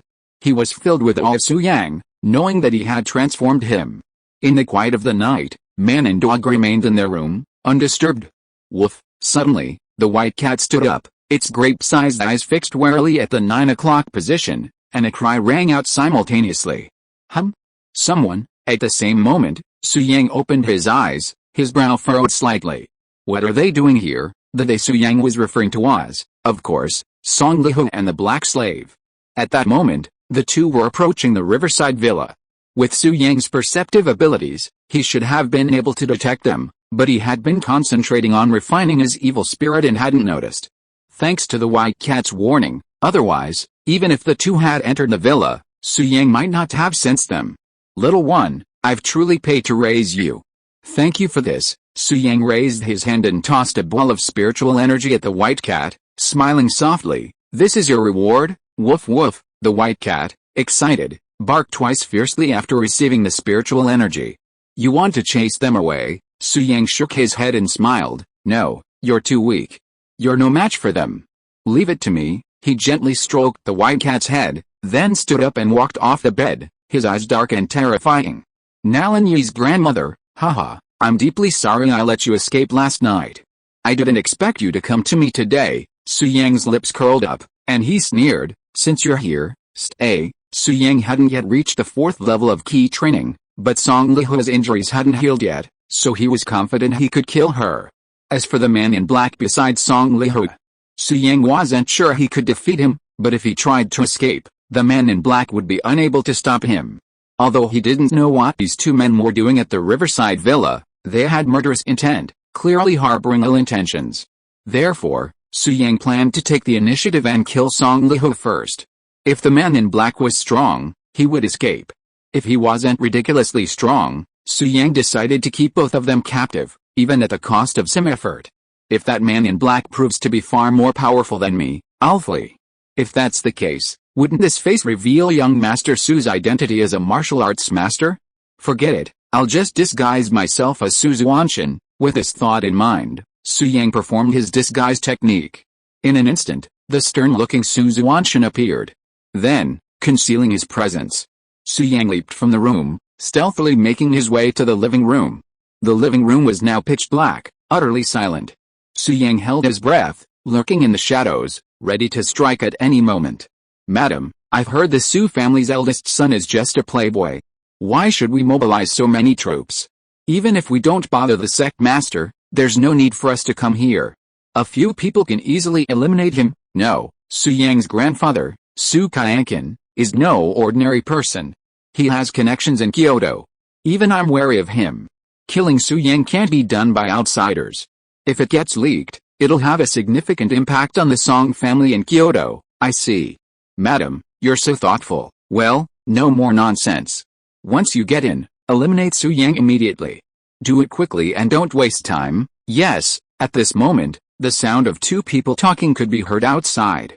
Immediately, Song Lihu and the black slave broke open the door and strode into the living room. Strange. Did the Nalan family say Su Yang never left the riverside villa after arriving? Why can't I detect anyone inside? Song Lihu frowned slightly, a flicker of confusion in her eyes. Could the information be wrong? Su Yang has already left. Clang. Just as Song Lihu was mumbling to herself, Su Yang, hiding in the shadows, suddenly struck. A water blade imbued with terrifying energy pierced the air, heading straight for Song Lihu's throat. Song Lihu and the black slave were completely unprepared, and the water blade, with its swift force, severed Song Lihu's trachea. Puff. The next moment, blood splattered 3 feet. Ugh! Song Lihu instinctively clutched her neck, her eyes filled with pain and disbelief. Then, without a word, her body collapsed with a thud, blood gushing out, covering the floor around her. Song Lihu, dead. Madam, the black slave nearby was shocked and panicked. He squatted down to check, confirming Song Lihu's death. He instantly flew into a rage, radiating a fierce murderous intent. He roared, "Who is it? Get out!" He didn't need to say anything, as Su Yang appeared, bearing the features of Su Xuantian, and stared at the black slave with a cold gaze. Su Xuantian, the black slave's gaze fell on Su Yang.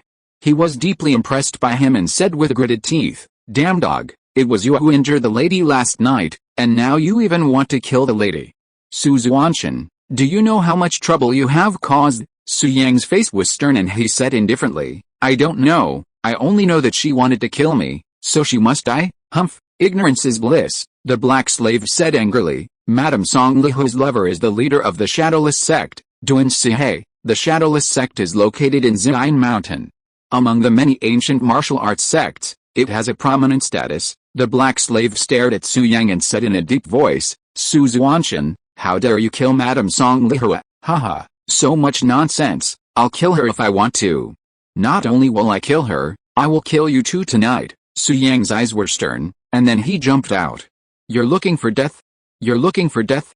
I'll grant your wish." The black slave was furious, unleashing all his might and engaging Su Yang directly, completely dominating him. Su Yang became increasingly astonished as the fight continued, feeling he had underestimated the black slave. He hadn't expected him to be so formidable. After a few minutes, Su Yang could no longer withstand the blow and was sent flying back 3 or 4 meters by the black slave's palm.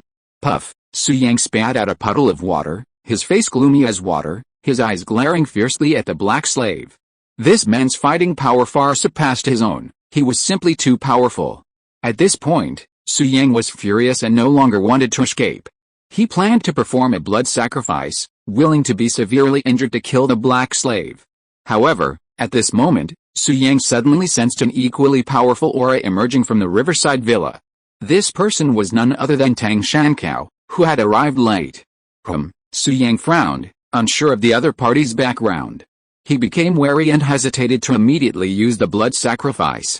If he was also out to kill him, and with a black slave in tow, Su Yang knew that even with the blood sacrifice, he wouldn't be able to defeat both of them.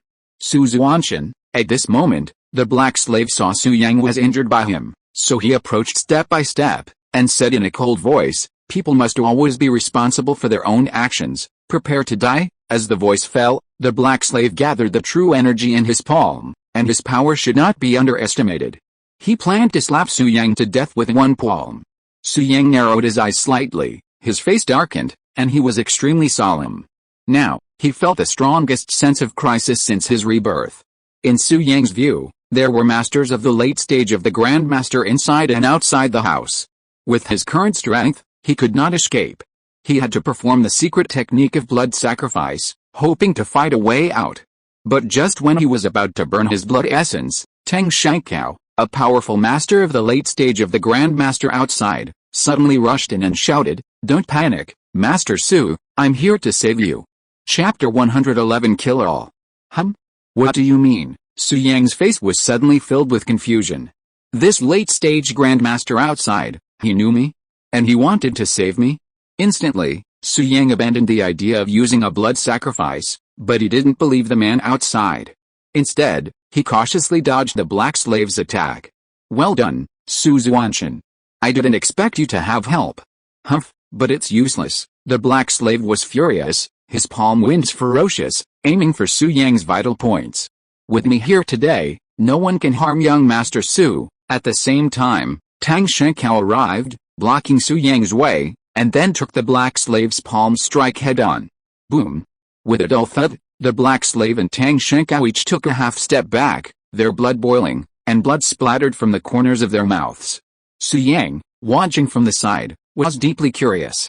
These two were clearly serious about this, it couldn't be a conspiracy.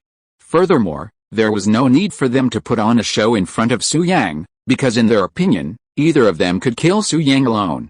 Who is this old man who suddenly appeared, and why did he help him? Mr. Su, are you okay? At this time, Tang Shankao asked while being on guard against the black slaves. "I'm fine." Su Yang shook his head, and then couldn't help asking, "Who are you, sir, and why did you save me?" "Haha, I'm Tang Shankao, from Country D." Tang Shankao didn't hide anything and continued, "I heard Liu Fengke mention you. He said you are a very good person. I am fortunate to meet you today. Mr. Su is indeed young and handsome, a rare talent." Tang Shankao? Su Yang had heard the name before and immediately realized what was happening. He sneered in his heart, but on the surface he said gratefully, "Senior Tang, thank you for saving me just now." Mr. Su, you're too polite. What's the point of calling us senior? We're just equals. Tang Shankao smiled and said, "Besides, it was thanks to you that Liu Fengke was able to save his life yesterday. I have a good relationship with Liu Fengke, so it's my duty to save you this time. Besides, the reason you got into trouble with the Nalan family was because of what happened last night. I definitely can't just stand by and watch." Liu Fengke had already been killed by Su Yang, and now Tang Shankao showed up and treated Su Yang as a good person. This was a bit outrageous, and it made Su Yang feel embarrassed. "I arrived in Jiangbei today, but I couldn't contact Liu Fengke." Tang Shankao asked doubtfully, "Young Master Su, do you know anything about Liu Fengke?" "I don't know." Su Yang shook his head, then glanced at the black slave nearby and said meaningfully, "Since the Nalan family can find me, they can probably find Liu Fengke too. With their strength, It shouldn't be difficult to eliminate Liu Fangke. Perhaps he's already met with something unfortunate. Su Yang's words infuriated Tang Shankao. He stared at the black slave with a sullen expression and gritted his teeth. Damn the Nalan family. They've repeatedly defied our country, courting death. Without hesitation, Tang Shankao charged at the black slave. HMPH, you really think I'm afraid of you? The black slave's face darkened, and he charged at Tang Shankao, unleashing his full might. Thus, the two late-stage grandmasters engaged in a brawl in the living room. The surging ki quickly destroyed the living room furniture. The Huanghuli coffee table, in particular, shattered into dust, its wood chips scattering through the air. Su Yang didn't feel bad about it. These pieces of furniture were worth so little, he could just buy them tomorrow. Exciting, a late-stage grandmaster is truly formidable. I can't handle them right now, but after tonight, I'll be able to reach the 4th level of ki training. By then, not to mention the late stage, even a peak grandmaster wouldn't be my match. As Su Yang watched the two late-stage grandmasters battle, he analyzed his own strength. Tang Shankao and He Nu were evenly matched. In just a few minutes, they had already fought for over 100 rounds, with no clear winner. If they continued at this rate, both would inevitably suffer heavy losses. Su Yang stood in the corner. If he launched a surprise attack, He Nu would be unable to withstand it, and Tang Shankao would easily prevail. But Su Yang chose not to do so, as both were his enemies. Tang Shankao's gang belonged to Su Xuantian, but Country D, in order to disrupt his sister Su Jingguo's state of mind, was determined to eliminate Su Yang. This touched Su Yang's bottom line, which is why he mercilessly killed Liu Fangke. Tang Shankao, a master from Country D, would undoubtedly kill Su Yang in the future if he knew Liu Fangke hadn't completed his mission. Su Yang wouldn't give him that opportunity. He had to nip the impending crisis in the bud. About 20 minutes later, Tang Shankao and the black slave clashed again, sending both flying backwards. Puff. Puff. Tang Shankao's body slammed hard against the wall before landing on the ground, spitting blood in his face pale. The black slave was also in pain, his body only coming to rest after hitting a pillar. He was also gushing blood, his breathing erratic. Almost simultaneously, both the men quickly sealed their acupuncture points to prevent excessive bleeding. Then, the black slave glanced at Su Yang, his eyes filled with fear. He knew that with his current injuries, not only would he be unable to kill Su Yang, but he would likely be killed by Su Yang in return. Without even a moment's hesitation, he leaped to escape. Young Master Su, don't let him get away. Please kill this man for me. I'll consider it a favor, Tang Shankao spoke directly. Brother Tang, you're being polite. Even if you don't tell me, I'll kill him. Leave it to me now. This man must die. Su Yang raised his lips with a cold smile. He strode forward, his spiritual energy surging, instantly condensing into a water blade. The next moment, the water blade flew out of his hand. Previously, the black slave would have been able to dodge, but now, with severe injuries, his reflexes were slow, and the water blade struck him in the abdomen. The black slave fell to the ground, clutching his bleeding abdomen. He stared at Su Yang angrily, gritting his teeth. Su Xuantian, you're taking advantage of me. Despicable, haha, old man, it's too late to say anything now, Su Yang sneered, his eyes sharp, and the next water blade directly severed the black slave's neck. After wiping out the slaves, Su Yang's gaze fell on Tang Shankao, his lips curled up in an intriguing smile. Young Master Su, well done. You've done me a great favor. I brought 18 energy stones this time, all for you. Ahem. Tang Shankao pulled a cloth bag from his chest and tossed it to Su Yang.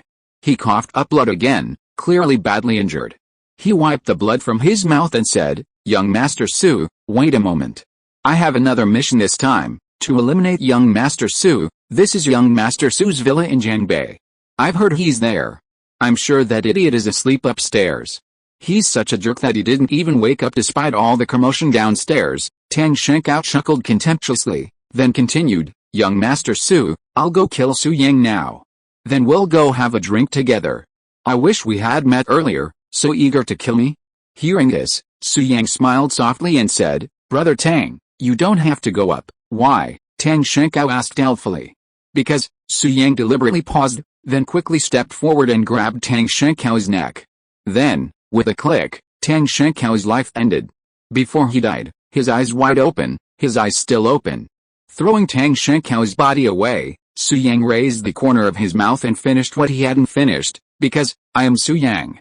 Chapter 112 Master Servant's Contract. This Tang Shenkao was truly pathetic.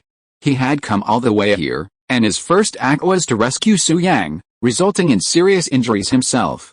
In fact, if it weren't for their differing positions, Su Yang might have spared his life. But Tang Shenkao was from Country D, and he had come to Jiangbei intending to eliminate Su Yang.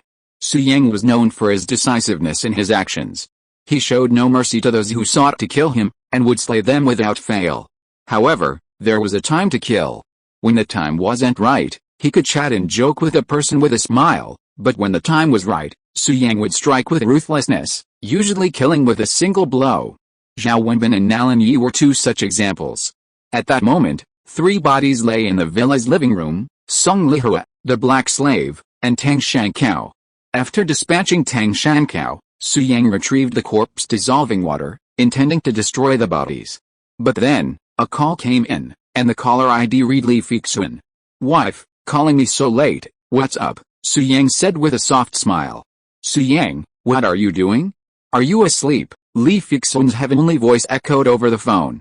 "Not yet," Su Yang replied with a smile as he poured the corpse dissolving liquid over the 3 bodies. With a sizzling sound, the 3 bodies rapidly decomposed, disappearing in a few breaths. "What's that sound, Su Yang? What are you doing?" Li Fixun asked curiously, hearing the sizzling sound. Su Yang glanced at the blood on the ground and smiled softly. "I'm at the barbecue stall. The boss was making skewers for me.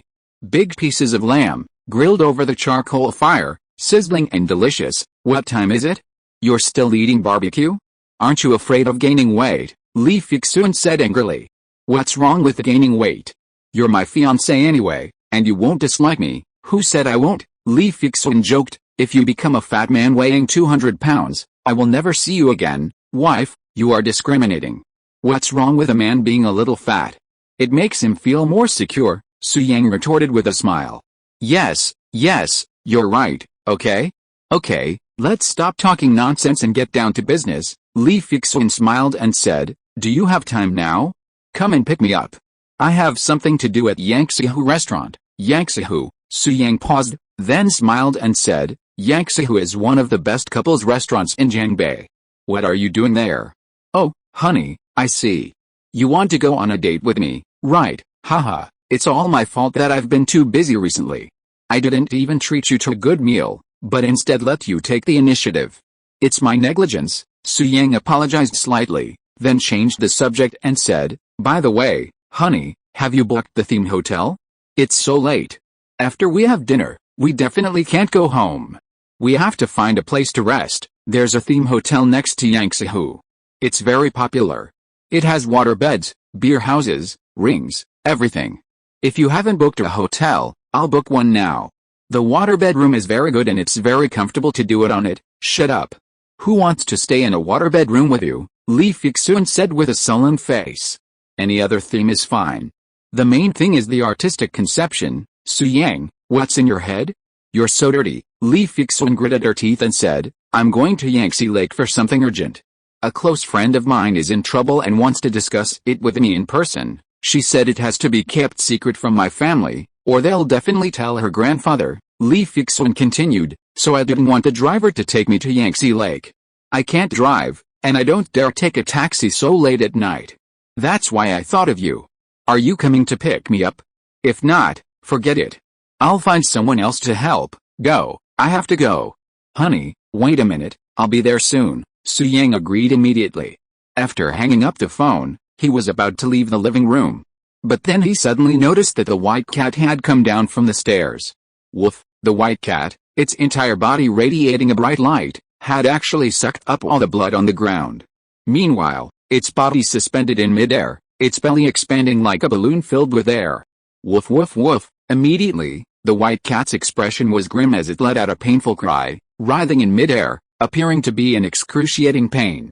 This pool of blood is the essence and blood of 3 martial arts masters, imbued with a vast amount of Zenki. Although Zenki is different from spiritual energy and is many times weaker than spiritual energy, it still possesses a powerful energy. Su Yang observed the white cat and analyzed. The white cat must have sensed the energy in the blood and swallowed it directly, This greedy little thing is only at the first level of key training.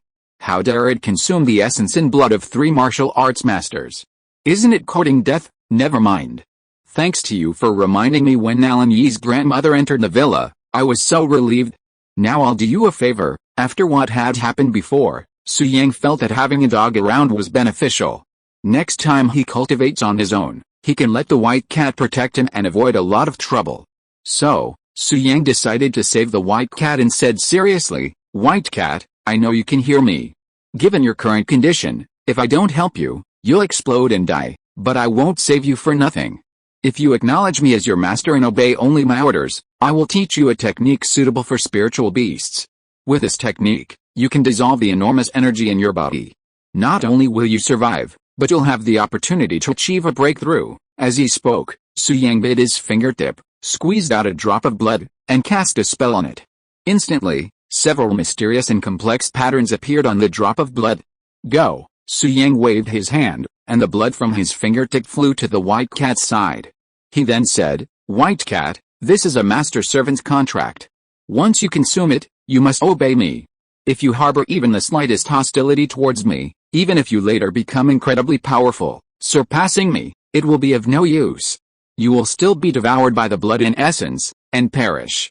If you are willing to be my spirit beast, then consume it. I'll state in advance that even if you don't sign the blood and essence contract with me, I will still save you, but the method will be different. I will dissolve the energy within you and will no longer teach you the spirit beast technique," Su Yang added. Upon hearing Su Yang's words, the white cat swallowed the blood from his fingertip without hesitation, effectively signing the master-servant's contract. "Okay, from now on, you are my second spirit beast." Su Yang smiled, then emitted a ball of light, which poured into the white cat's body. This is a divine technique, the heaven-swallowing spirit beast technique. If practiced successfully, one can devour the heavens and earth, traverse the 4 seas, and gallop across the vast wilderness. Today, I pass it on to you, Buzz. After the white cat obtained the heaven-swallowing spirit beast dart, it quickly refined the blood and essence within its body, and its round belly returned to normal. Immediately afterwards, the light around it dissipated, and it looked respectfully at Su Yang. Then, a clear and sweet girl's voice echoed in Su Yang's mind, "Thank you, Master, for bestowing this technique." Chapter 113 Li Chunfeng, Drinking Will Cause Trouble.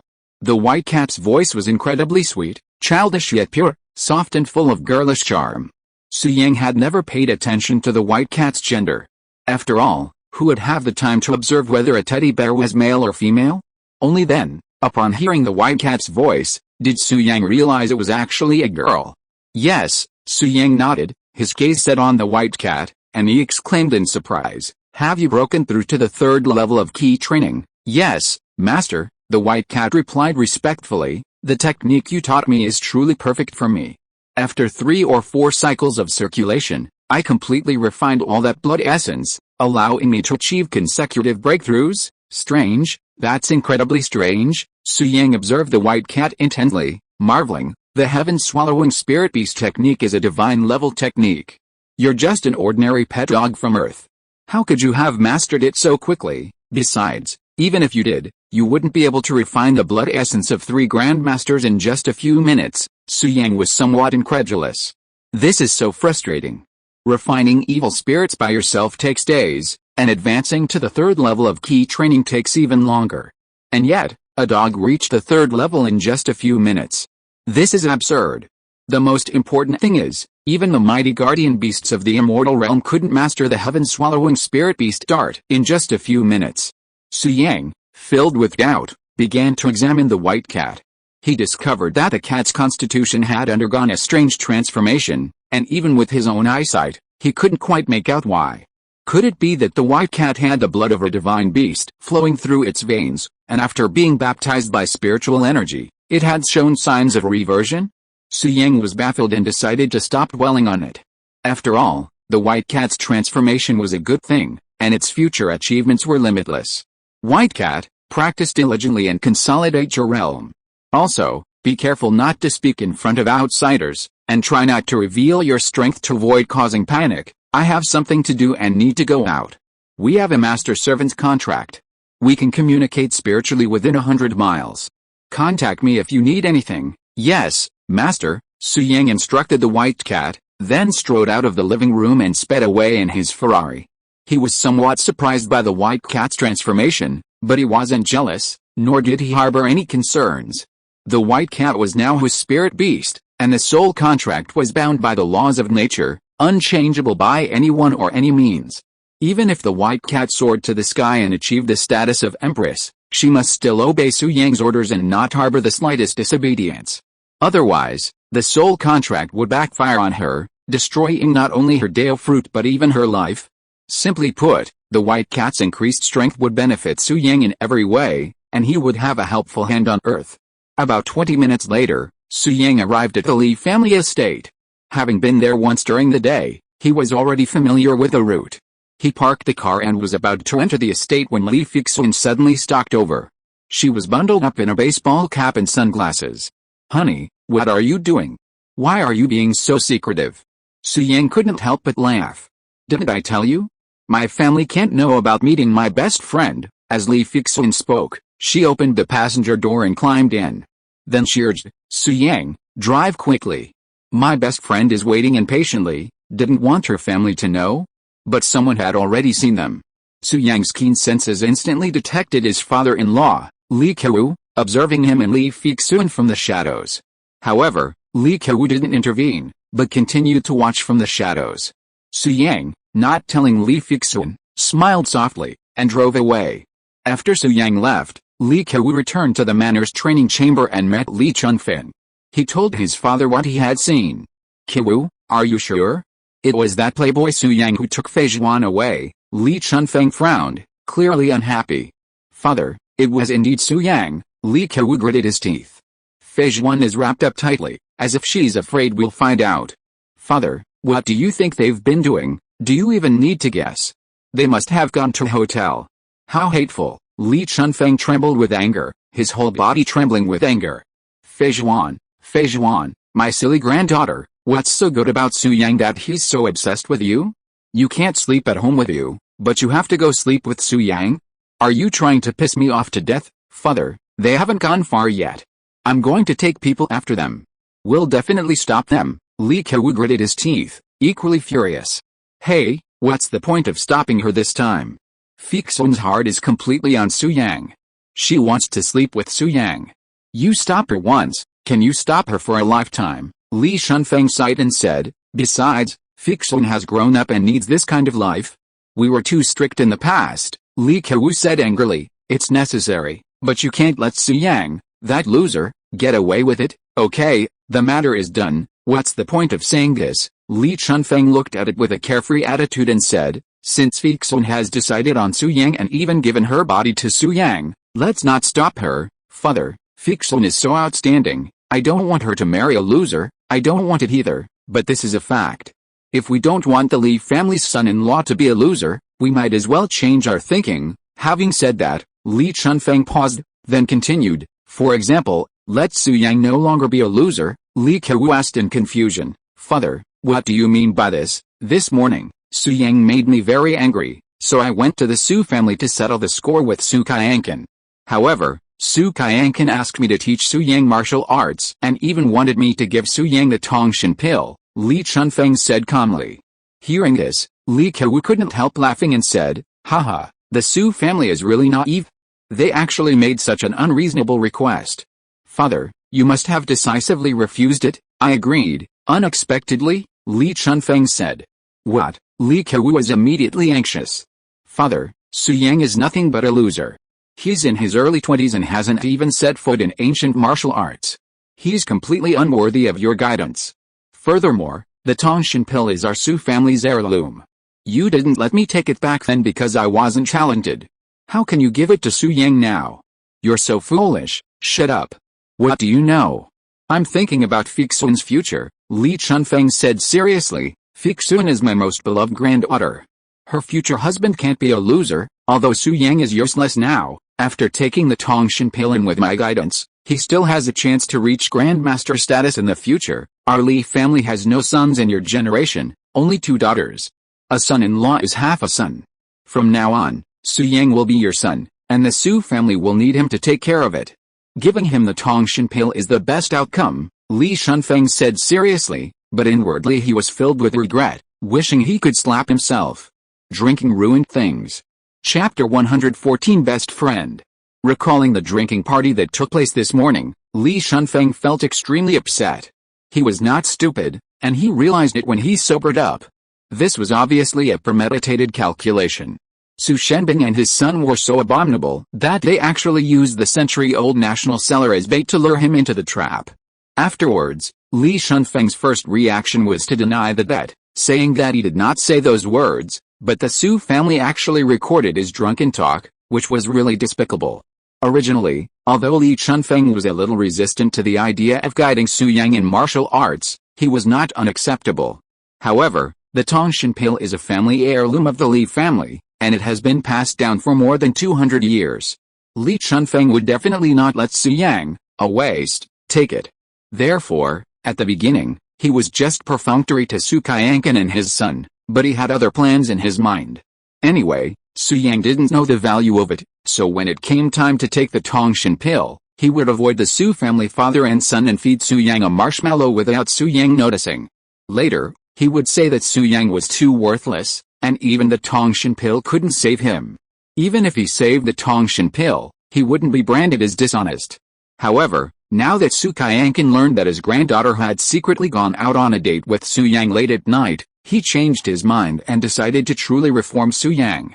The reason was simply that he doted on Li Fixun too much and wanted her to have a better life. Father, when Fixun was born, a Taoist priest came to our house and said that Fixun was the only hope for our Li family to soar to the sky. Since then, you have paid special attention to Fixun. At this time, Li Kewu could not help but say, but this is just nonsense, father, you can't really believe what that old Taoist priest said, so you care about Fixun so much, and in order to make Fixun happy, you don't hesitate to take out the Tongshan pill to transform Fixun's other half. Kewu, if you knew the identity of that old Taoist priest, you wouldn't say it's nonsense, Li Chunfeng continued. In short, my decision cannot be changed.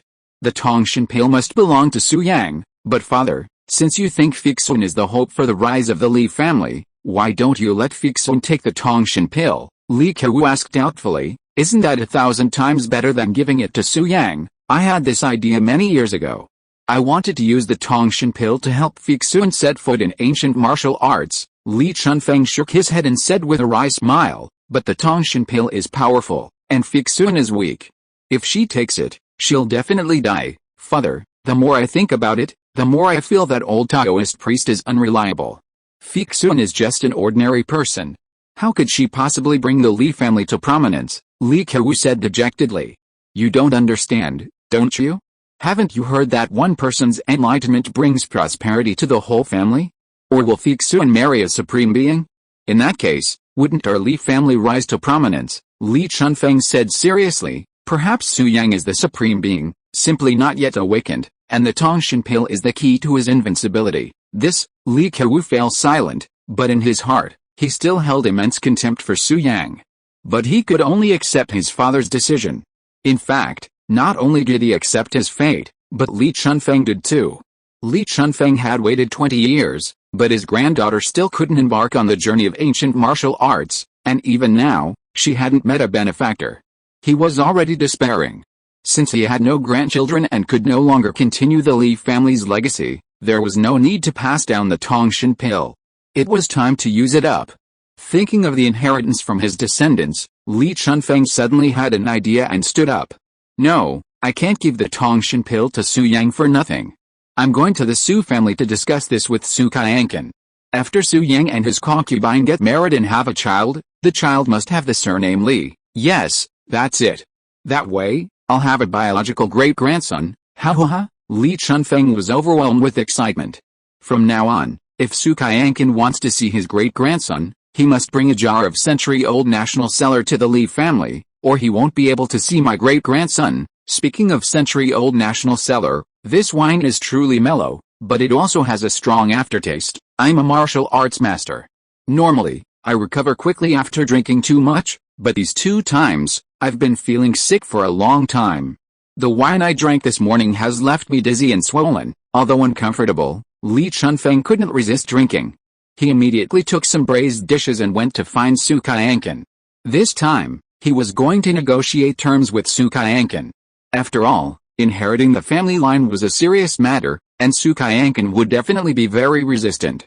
Li Chunfeng was ready to make good terms. In short, no matter what, the child born to Su Yang and Li Fixun must have the surname Li. If Su Yang knew about this, he would probably be dumbfounded. Damn it, I haven't even slept with Li Fixun yet, and you're already thinking about whose surname the child should have. Yangtze. This is one of the most famous restaurants in Jiangbei, located by the beautiful lake. From the site selection to the decoration, to the exterior layout, everything is first class, and the environment and atmosphere are very good. At this time, Su Yang and Li Fixun had already arrived outside the Yangtze restaurant and had just parked the car. Wife, what does your bestie want to discuss with you? Would you mind telling her? Su Yang asked curiously. It's like this, Li Fixun did not hide it, but said, my best friend's grandfather has something very precious. Her grandfather regards it as his life and usually doesn't let my best friend see it. Now, my best friend has a boy she likes, and this boy needs her grandfather's treasure. Today she wants my best friend to help her steal her grandfather's treasure, Li Fixun continued, but my best friend knows that if the treasure is gone, her grandfather will definitely be very sad. On one side is the grandfather, and on the other side is the boy she likes. My best friend doesn't know how to make a decision, so she called me and wanted to discuss it with me. After speaking, Li Fixun gathered the hair on her forehead, looked at Su Yang, smiled and said, Su Yang, do you think my best friend should steal the grandfather's things for that boy? Is there even a need to ask? Definitely not, Su Yang said directly. That guy definitely has no good intentions.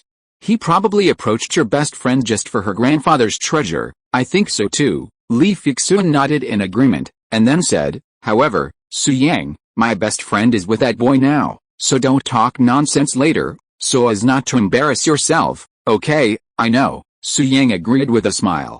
This matter has nothing to do with him, so he won't make himself unhappy. It's just that Su Yang is very curious.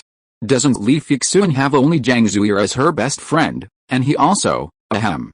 But Zhang Zuir had left Jiangbei a long time ago, and Li Fixun would never bring him to see Zhang Zuir. So, my wife has met a new best friend? Su Yang was very curious. Who among the ladies from Jiangbei was so stupid that she would hesitate in the face of the above question? However, after arriving at a private room, Su Yang was stunned, and then a playful smile appeared on the corner of his mouth. She knows this best friend. Chapter 115. What misunderstandings may you have about Su Yang? Hua Qingdai. That's right, the best friend Li Fixun was referring to was none other than Hua Qingdai, the beautiful professor at Bohemia University. Fixun, you're finally here. This matter has been troubling me to death. I'm torn between two options. I don't know what to do. Could you please give me some advice? Upon seeing Li Fixun, Hua Qingdai rushed over and grabbed her arm, as if she had found a savior. Li Fixun shared Su Yang's view. The man was simply trying to defraud Qingdai's grandfather of his precious child. But Li Fixun was a smart girl. She knew that she couldn't say it directly, otherwise Hua Qingdai would feel uncomfortable. So she smiled and said, Qingdai, don't worry. Let's think of a way slowly. There will always be a solution that satisfies both sides. By the way, where's the boy you like? He went to the bathroom. As she spoke, Hua Qingdai saw Su Yang next to her.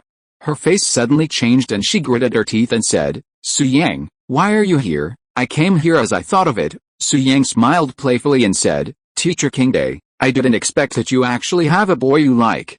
I'm very curious about what kind of man can catch your eye. What kind of person I like has anything to do with you. Hua Qingdai said coldly, where have you been these days? You didn't go to class every day. Do you want to be expelled from school? Su Yang smiled lightly and said, didn't I already ask for leave? Your grandfather approved it personally.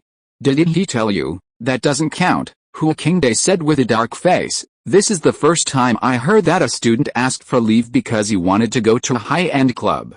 Su Yang, you are the first person in the world to do that. The reason for the leave was to go to a high-end club? Su Yang's face darkened upon hearing this. It seemed he needed to cultivate a better mentor-disciple relationship with Hua Shimiao the next time they met. Su Yang, I don't want to waste time on you.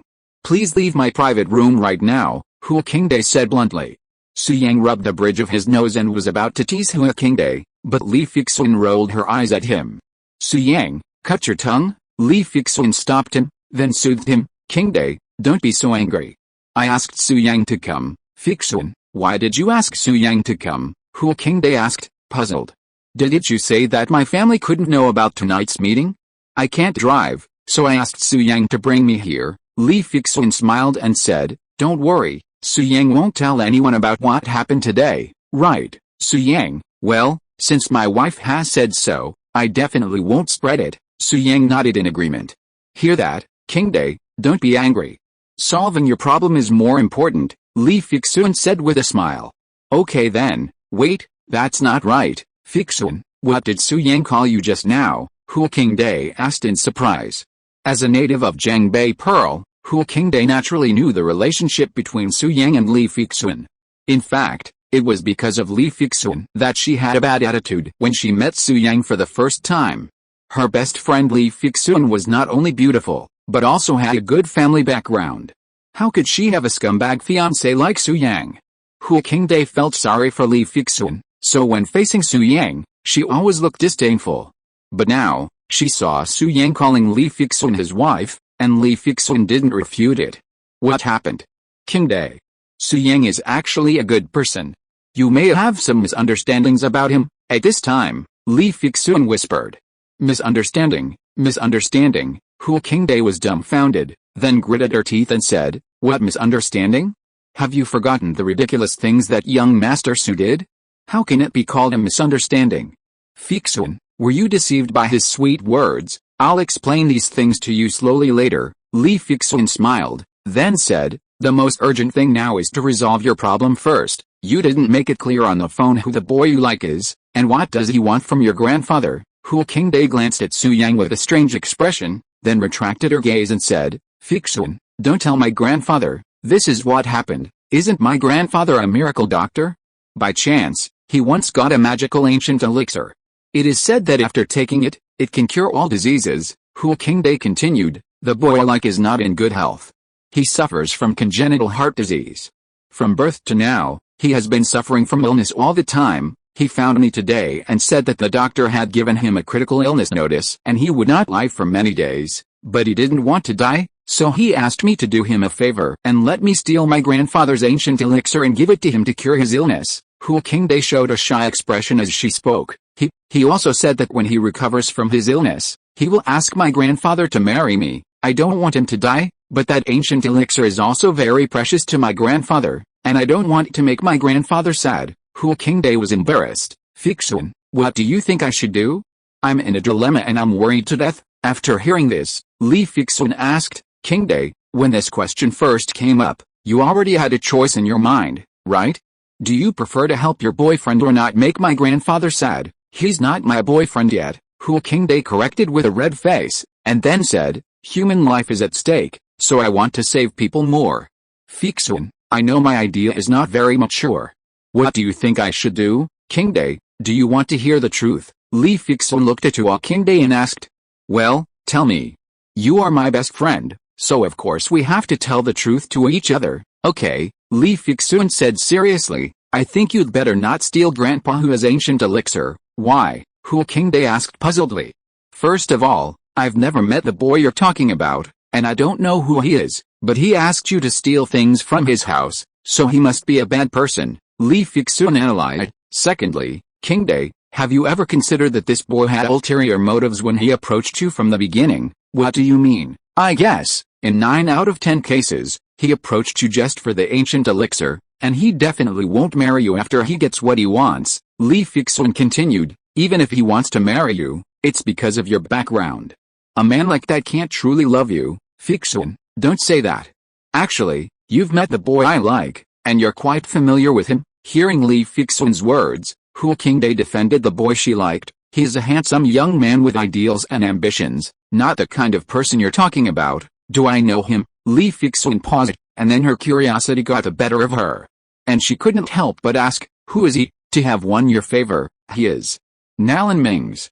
If you are listening to this novel on a channel other than Fanfic World, it means it was downloaded and re-uploaded without effort. We warmly invite you to visit our channel, Fanfic World. There you will find the original version of this story and many other novels of various genres. We look forward to seeing you dive into a world of incredible novels. Chapter 116 Haha, Naive Woman. Nalan Ming's. When these 4 words uttered from Hu Qingdai's lips, Li Fixun was stunned, finding it somewhat unbelievable. In her impression, Nalan Ming's was a very kind person, polite and gentle as jade. Otherwise, he wouldn't be called the most outstanding young master in Jiangbei. Li Fixun and Nalan Ming's often saw each other, even attending school together for a period of time. As she grew older, she could clearly sense that Nalan Ming's was particularly kind to her, as if he liked her. However, Nalan Ming's was not Li Fixun's type, so from then on, Li Fixun began to distance herself from him, and their chance encounters became less frequent. Although she disliked Nalan Ming's, it didn't mean she denied his character. Upon hearing about her best friend's experience, Li Fixun's first reaction was that the boy she liked must be a liar with bad intentions. Therefore, when she learned that the boy was Nalan Ming's, Li Fixun was deeply surprised. This was so different from her impression of Nalan Ming's that she was momentarily at a loss for words. Fei Zhuan, there is no doubt about Brother Ming's character. If he said he would marry me, he would definitely do it. Hu Qingdai gritted her teeth and said, how about I agree to him? If I didn't know that boy, I would definitely stop you, but this person is Nalan Ming's, so it's hard for me to express my opinion. Li Fixun reacted quickly, gathered a hair on her forehead, smiled and said, after all, the 3 of us know each other, and you know Nalan Ming's character very well, so I won't say much. Yeah, Hu Qingdai nodded and finally made a decision, then I will go home and steal Grandpa's ancient elixir. Wait a minute, at this time, Su Yang said, Teacher Qingdai, I think you should think about it more. Character can be pretended. Maybe Nalan Ming's is not a good thing. Su Yang, shut up. Upon hearing this, Hu Qingdai became angry and said, I don't allow you to question Brother Nalan. Don't forget, you are the #1 playboy in Jiangbei, and Brother Ming's is the #1 young master in Jiangbei. He is 10,000 times stronger than you. Okay, I'm talking too much? Go and steal the ancient elixir, and quickly cure your Brother Ming's. Su Yang spread his hands, too lazy to care about these trivial matters. Qingdai, actually, I think Su Yang is right. Li Fixun looked at Su Yang and smiled meaningfully, then said, it's true that character can be faked. For example, some people deliberately act like extremely dandy, so no one can tell. Although we know Nalan Ming's, we can't be sure of his true character. Why not test him? Li Fixun advised. After all, that ancient elixir is so important to Grandpa Hu. We can't be careless about this. Okay, Hu Qingdai hesitated, but since her best friend had suggested it, she agreed and asked, how do we test him? Li Fixun's beautiful eyes fell on Su Yang and she smiled. Su Yang, do you have any good ideas? Yes, but who am I to say it? Su Yang said with an unhappy look on his face. Okay, Su Yang, Qingdai doesn't understand you, so she's treating you like this. Please help her, Li Fixun pleaded. I'm already angry, but it's not impossible for me to help you. Su Yang looked at Li Fixun and said with a playful smile, wife, if you call me good husband, I'll help you. Okay, Su Yang, if you don't want to, forget it. I'll wait in the car. You two can discuss it slowly. Su Yang was about to leave. Don't, Li Fixun hurriedly called Su Yang back, her face flushed, and she whispered, good old husband. Yeah, that sounds nice. Su Yang smiled, his face full of enjoyment. Fei Zhuan, are you crazy? How can you call a playboy husband? Hu Qingdai exclaimed in surprise. I'm engaged to him. I was going to marry him anyway. It's okay for you to call me husband in advance, Li Fixun replied. Ah, Fixun, didn't you disagree with the engagement before, and said that you would never marry Su Yang even if you died? Hu Qingdai said in disbelief. What exactly happened between you and Su Yang during this period of time? Why did your attitude change so quickly? I can't explain it in a few words. I'll tell you slowly when there's a chance. Li Fixun smiled, then gave Su Yang an angry look and said, you are taking advantage of others. Tell me, what good ideas do you have? It's actually very simple. We just need to see what Nalan Ming's attitude is after he gets the ancient elixir. If his attitude towards Teacher Qingdai deteriorates and he goes back on his word, it means that he has ulterior motives and doesn't like Teacher Qingdai at all. Instead, he wants to cheat the ancient elixir. Su Yang continued, we can ask Teacher Qingdai to give him an ancient elixir, and then wait for him to perform. It's a good idea, but Su Yang, The ancient elixir is at home, not with me, Hu Qingde said. This is even easier. Su Yang's lips curled up, and he rubbed his body vigorously a few times, quickly producing a mud ball the size of a watermelon seed. He said with a playful smile, "Isn't this an ancient elixir?" Hu Qingde instantly understood Su Yang's meaning, but with a look of disgust on her face, she said, "Su Yang, you're so disgusting. How long have you not showered? You're so dirty, damn it. I've been helping you, offering advice and tools, and you're not grateful, but you're blaming me? Besides, even someone who showers every day can rub out such a small amount of dirt. And you're calling me dirty. If it weren't for my wife's face, I wouldn't bother to intervene. Qingde, it's just a little bit of mud. Everyone has it. I have it too. Don't talk about Su Yang like that." Li Fixun defended Su Yang, which made Su Yang feel very relieved, and he couldn't help but give his wife a thumbs up. "Give it a try, Qingde. You won't feel reassured until you try it," Li Fixun continued. "Okay then," Hu Qingde nodded, and with a look of disgust, she took the ancient elixir made by Su Yang. Then, Su Yang and Li Fixun did not leave, but went to the box next door to observe secretly. Not long after, Nalan Ming's came back from the bathroom. His face was very pale and he looked extremely painful. He could not walk steadily and almost fell, holding on to the chair with difficulty. Seeing this, Hu Qingde hurriedly stood up and asked with concern, "Brother Mings, are you okay?" "I'm okay. I just had a heart attack in the bathroom and I've taken special medicine." Seeing Hu Qingde's face full of worry, Nalan Mings's face flashed with a look of success, and then he forced a smile and said, "Miss Qingde, don't worry about me, I'm much better now. What do you think of my suggestion just now, Brother Mings? I really want to help you, but the ancient elixir is my grandfather's lifeblood. I'm worried," Hu Qingde said with embarrassment. "I understand. Miss Qingde, just pretend I didn't say anything." Nalan Mings showed a miserable smile, and said unwillingly, "Miss Qingde, maybe you don't know, I have liked you for a long time. Originally, I planned to stay with you until we grow old after I recovered from my illness, and go to the ancient city of Yunnan together to see the customs of the frontier. Unfortunately, I don't have much time left. In the next life, Miss Qingde, you wait for me. In the next life, I will definitely marry you and make you the happiest woman in the world." Hearing Nalan Mings's affectionate confession, Hu Qingde hesitated. "Brother Mings likes me so much, should I still test him?" Hu Qingde firmly believed that Nalan Mings would not lie to her, but after thinking about it, she decided to test him. Because she wanted Su Yang and Li Fixun to see how good their brother Mings's character is. So, Hu Qingde took out the prop Su Yang had made and said, "Brother Mings, I've always carried my grandfather's ancient elixir with me. I know you really need it, so I'm giving it to you now. Take it and your illness will be cured. I'll wait until you're fully recovered and take me on a journey. We won't seek a next life, but we'll be together forever in this one," Hu Qingde said shyly. Although the ancient elixir was fake, her feelings for Nalan Mings were genuine. "Ha ha ha, ancient elixir." Nalan Mings, upon seeing a pill in Hu Qingde's hand, could no longer contain himself. Overjoyed, he snatched it away and attempted to swallow it. This was an ancient elixir. Just take it, and the heart disease that had plagued him for over 20 years would be cured. Haha. Hu Qingde hadn't expected Nalan Mings to take it immediately after receiving the mud pill, so she quickly stopped him, saying, "Brother Mings, you can't eat this, can't eat it? Regret it? So you want to stop me? Haha. Naive woman, how could I possibly let you succeed?" It would have been fine if Hu Qingde hadn't stopped him, but once she did, Nalan Mings moved even faster, swallowing the mud pill directly into his stomach at an astonishing speed, as if he was afraid that someone would snatch it from him. Chapter 117, It is indeed an ancient elixir, melting in the mouth. Nalan Mings was so quick, he swallowed the ancient elixir in the blink of an eye. Hu Qingde wanted to stop him, but it was too late.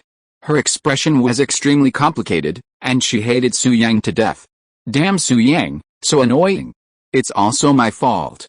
Why did I accept Su Yang's advice and test Brother Mings with a fake ancient elixir? Now, Brother Mings has to eat the elixir rubbed off Su Yang's body. How hateful. Just wait, Su Yang, if Brother Mings treats me as well as before and insists on marrying me, I will definitely settle the score with you. With this in mind, Hu Qingde did not tell Nalan Mings that the elixir he had eaten was a fake one, but asked with concern, "Brother Mings, how do you feel? Are you okay?" "Good, I feel very good now. After eating the ancient elixir, Nalan Mings was very excited, with an excited smile on his face, and praised, "It is worthy of being an ancient elixir. It contains a unique fragrance, and it is soft and melts in the mouth. I didn't expect that I could eat such a top-quality elixir in my lifetime." In the next box. Upon hearing this, Li Fixun couldn't help but burst out laughing. She turned to look at Su Yang with anger and said, "Su Yang, look at what you've done. If Nalan Mings knew he'd eaten the mud off you, he'd be so nauseous he couldn't eat for days. That's not my fault." "Who knew he was so eager?" Su Yang smiled, then said playfully, "But this also proves that Nalan Mings has bad intentions." "Yeah." Li Fixun nodded slightly, agreeing with Su Yang's statement, and continued eavesdropping. At this moment, Hu Qingde couldn't laugh. She liked Nalan Mings, so naturally she wouldn't laugh at him. She only felt sorry for her brother. "Strange, why did I take the ancient elixir but feel no effect at all?" Nalan Mings said with joy and curiosity. Hu Qingde paused, then explained, "Perhaps the medicine hasn't taken effect yet. It will after a while, so that's how it is." Nalan Mings suddenly realized and breathed a sigh of relief. He then looked at Hu Qingde and asked with a slightly cold tone, "Ms. Qingde, you seem to want to stop me from taking the ancient elixir. Why? Do you regret it and don't want me to take it?" "No, no." Hu Qingde waved her hands repeatedly. She couldn't tell Nalan Mings the truth. If Nalan knew she was testing him, he would definitely be angry. So, after a few seconds of pausing, Hu Qingde explained, "I heard from my grandfather that this ancient elixir should be dissolved in water and taken with water, not taken directly. That's why I wanted to stop you just now, but if you drink more water now, the effect should be the same," Hu Qingde added. "Such an important thing, why didn't you tell me earlier?" Nalan Mings was anxious. Hu Qingde said innocently, "You took it as soon as you got it, and I didn't even stand a chance." HMPH, Nalan Mings gave Hu Qingde a cold look, deeply annoyed. Then, he grabbed the kettle of warm water on the table and gulped down the drink for half a minute. Then, he asked seriously, "Should it affect the potency of the medicine now?" "Yeah, no." Wanting to quickly end the conversation, Hu Qingde smiled and said, "Brother Mings, you've taken the ancient elixir. Your heart disease will definitely be cured, and you'll be back to normal soon." "Haha, Miss Qingde, this is all thanks to you," Nalan Mings said with a soft laugh. "You're welcome. We're going to be husband and wife, and it's my duty to help you heal." Hu Qingde blushed, but mustered up the courage to ask, "Brother Mings, when are you going to ask my grandfather for marriage? Propose?" "Haha. I'm just using you. Now that I've taken the ancient elixir, what's the point of proposing marriage? Ms. Qingde, marriage is a serious matter and should not be taken lightly. I think this matter needs to be considered carefully," Nalan Mings responded perfunctorily. "Brother Mings, you think too much? We love each other. In fact, getting married is very simple." Hu Qingde smiled happily and said, "How about we go to the Civil Affairs Bureau to get a marriage certificate tomorrow? Then we can propose to my grandfather. He will have to agree even if he doesn't agree. If we get married, even if my grandfather knows that I stole the ancient elixir, he won't be angry. After all, he dotes on me very much. He loves me and my family too. He can barely accept that you have swallowed the ancient elixir." Miss Qingde, Nalan Mings wanted to perfunctorily deal with it, but when he heard Hu Qingde propose to get the marriage certificate, he sneered, "Isn't it too early to talk about this now? I haven't made up my mind to marry you yet." But, Brother Mings, didn't you say just now?" Before Hu Qingde finished speaking, Nalan Mings interrupted, "You said it just now. Now I have changed my mind." "What do you mean?" The smile on Hu Qingde's face froze. "That's just the surface meaning," Nalan Mings said mercilessly. "Hu Qingde, now that things have come to this, I'm going to be honest with you. Actually, from the beginning to the end, I have never liked you. The reason I did this was to defraud Hu Shimeo of the ancient elixir." Nalan Mings smiled coldly. "Originally, I was planning to play along with you for a while, but something happened in the Nalan family, and I had to leave Jiangbei and go to Kyoto tonight. That's why I asked you out tonight. Now, don't you understand?" "What?" Hu Qingde was suddenly struck by lightning, and the whole person was stunned. After she reacted, she burst into tears instantly. "Why are you crying, Hu Qingde? I admit you're beautiful. Among the ladies of Jiangbei, you'd rank among the top 5, Nalan Mings sneered, "but I already have someone I like, and there's no room for you in my heart. Don't feel bad. I never touched you." At most, I was just deceiving your feelings. Just don't take it seriously. Nalan Mings stood up and said heartlessly, as for this ancient elixir, thank you, but I won't take it for free. I'll transfer the money to your grandfather's account, and you'll consider it my purchase. Goodbye. With a few words, Nalan Mings turned and was about to leave. Hu Qingde could no longer hold back. She squatted down, holding her head and crying, her voice filled with grief. Nalan Mings, at this moment, Li Fixun could no longer sit still.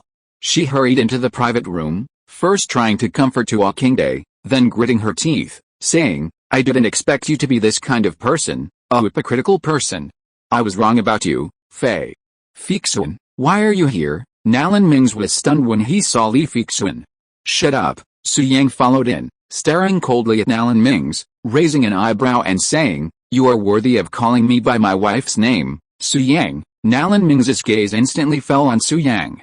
And he asked in surprise, why aren't you dead yet? Why would I die? Su Yang stared at Nalan Mings, already guessing that Song Lihu and the black slave came to the riverside villa to kill him, and that Nalan Mings was inextricably linked to it. So he smiled playfully, did you send someone to kill me? How could that be? Nalan Mings quickly calmed down and denied it. Nalan Mings, you've gone too far. Qingde loves you so much, how could you toy with her feelings for a pill? Li Fixun, exasperated, began to accuse him. Fixun, I had no choice. The pain I endure every day is too much. I hope you can understand. Nalan Mings offered no explanation, but instead sought sympathy. Li Fixun refused to accept her words, coldly rebuking, despicable. That's no excuse for deceiving Qingde. I've already taken the ancient pill, and there's no way I'm going to spit it out again. I'll find a way to make amends, Nalan Mings promised, deeply concerned about Li Fixun's opinion of him. No need to make amends. At this moment, Su Yang crossed his arms and said with a playful smile, after all, the ancient pill you took was just a piece of mud I rubbed off my body. If you want it, I can rub another one for you. What? Mud? From your body? Hearing this, Nalan Mings's face suddenly changed, and his stomach felt churning. Chapter 118 I wish you infertility and a large family. Damn it. Damn it.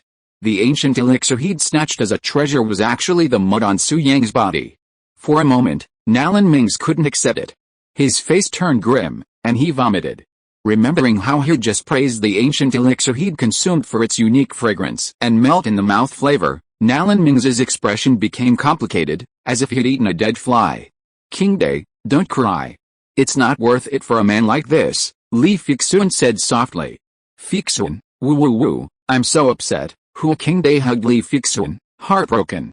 Okay, Li Fixun glanced at Nalan Mings coldly, then turned to comfort him. Qingde, you should feel lucky that you saw through Nalan Mings's true face so early. Yeah, Hu Qingde sobbed and regretted. My grandfather reminded me a few days ago to stay away from Nalan Mings, but unfortunately I didn't take it seriously. It's all my fault for not listening to my grandfather, otherwise I wouldn't have been deceived by him. Li Fixun hugged Hu Qingde and smiled gently. It's normal. People will always meet a few scumbags in their life. You are lucky. You were only deceived for a while and didn't lose anything. I saw in the news that many girls were deceived of their best years and bodies. In comparison, your situation is nothing. It has to be said that Li Fixun is particularly good at comforting people. After such a comparison, Hu Qingde felt much more comfortable and said with a sob, that's right, I didn't lose anything. Yeah, so Qingde, don't cry. Every failure makes you wiser. Just be more careful in the future. Li Fixun smiled and said, actually, the older generation has very good judgment. Next time you're looking for a boyfriend, listen to Grandpa Hu's advice.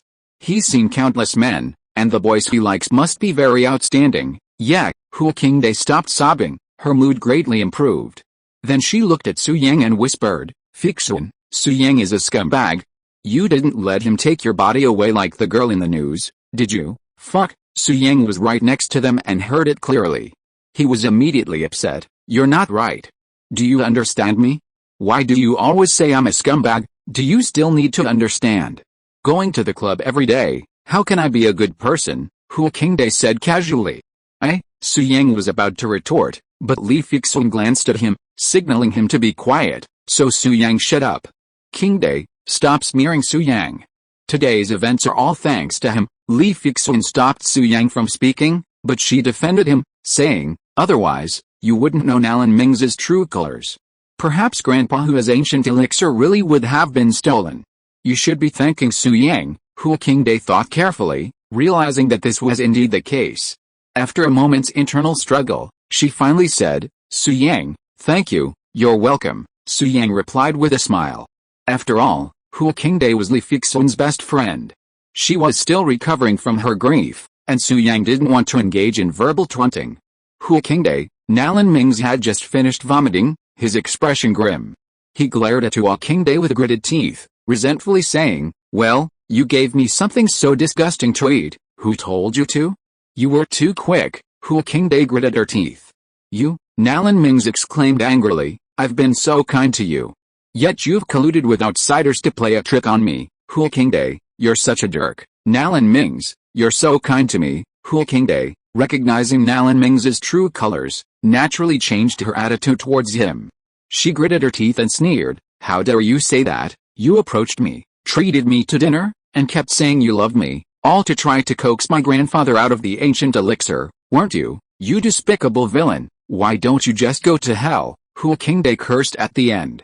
"Nalan Ming, you're the most righteous young master in Jiangbei, you sanctimonious bastard." Li Fixun cursed him in return, "I'll block your number, delete your WeChat, and never contact you again." Nalan Ming's face instantly darkened, his eyes darkening with a terrifying gloom. Tonight, not only had his plan to coax the ancient elixir back failed, but he'd also left a bad impression on Li Fixun. He was feeling miserable. "Nalan Ming," at this moment, Su Yang suddenly spoke. "What are you going to say again?" Nalan Ming roared. "Oh, I see they're both scolding you.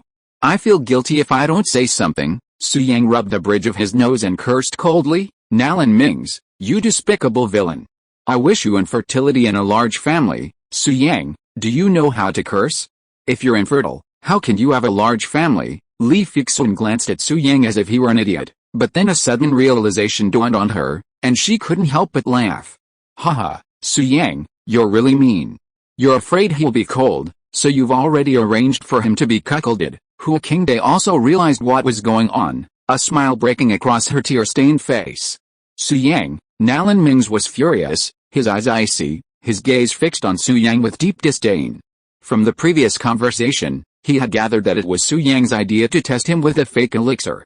If it weren't for Su Yang, his plan would have succeeded. It was all Su Yang's fault, damn it. Why didn't Grandma and the black slave go to the riverside villa to kill Su Yang? They must have been delayed by something on the way. Humph, Su Yang must have died. I'll go find Grandma now. I'll remember you, Su Yang, we'll see." Leaving a word, Nalan Ming did not stay and turned to leave the box. Su Yang narrowed his eyes and watched Nalan Ming walk away, his eyes were cold and terrifying. This Nalan Ming had been included in his must-kill list, and he must kill him, but not now. After all, Li Fixun and Hu Qingde were next to him, and he couldn't go on a killing spree in front of the two girls.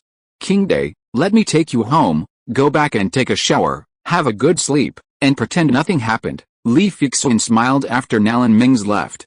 Yet, Hu Qingde nodded and thanked him again. "Thank you, Fixun, and Su Yang, today is all thanks to you too. What are you thanking me for?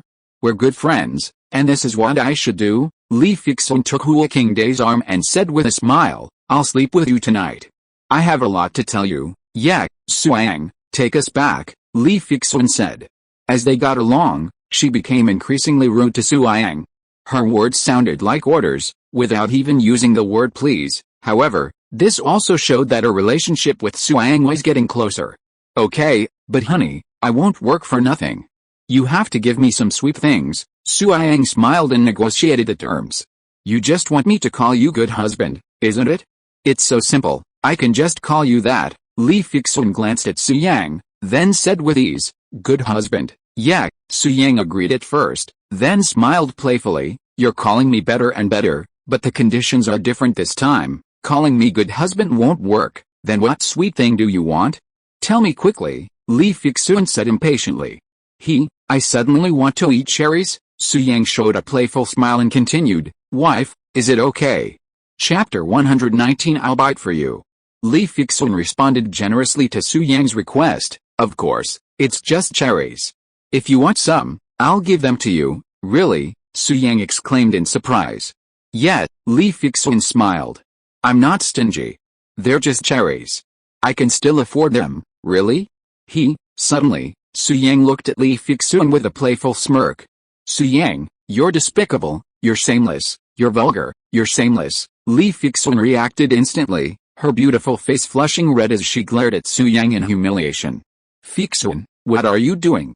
Why not just buy him some? Although Hu Qingde dislikes Su Yang, this small request wasn't excessive, so she felt it was necessary to satisfy Su Yang. So, she said, Su Yang, I'll buy some later. You can eat mine as a token of your gratitude for saving me just now. Ahem, this isn't a good idea, Su Yang said, rubbing the bridge of his nose. What's wrong with that? Hu Qingde said with a hearty laugh. At this moment, Li Fixun gritted her teeth and said, Qingde, stop talking nonsense. What Su Yang means is, Hu Qingde was a normal adult woman. After Li Fixun's words, she suddenly understood. She had been smiling, but now she was furious. Su Yang, you are so shameless. How could Bohemia University have a student like you? Hu Qingde complained with a dark face. What the hell? Su Yang was unhappy and argued, you have such dirty thoughts? I'm talking about real cherries. Just a tiny bit, sour and sweet, a nutritious fruit. You've got your mind twisted. You're actually calling me shameless. Are you being unreasonable? Su Yang muttered, only people with dirty thoughts would associate cherries with strange things. It's obvious that you have unhealthy thoughts. I suggest you take some time to see a psychologist. How could two such beautiful girls be so dirty? Li Fixun and Hu Qingde were powerless to refute these words. They gritted their teeth and glared at Su Yang with hatred. This guy is not only shameless, but also shameless. After this joke, Hu Qingde's mood improved significantly, and she was no longer so opposed to Su Yang. Then, the three of them had a simple meal in the private room, and then Su Yang drove Li Fixun and Hu Qingde away from Yangtze Lake. Before long, the three of them arrived at a single-family villa near Bohemia University. While not near the river, it was in the school district. Hu Shimiao owned a 3-story villa there, a rare find that couldn't be acquired simply by spending money. It required an extremely large network of connections. After the car parked, Li Fixun and Hu Qingde got out. Su Yang, knowing his wife would be accompanying Hu Qingde, stayed in the car and was about to say goodbye. Qingde, where have you been so late? Without even saying hello, just then, Hu Shimiao emerged from the villa, his tone flat. Grandpa, why aren't you asleep yet? Hu Qingde asked. Hello, Grandpa Hu, Li Fixun greeted.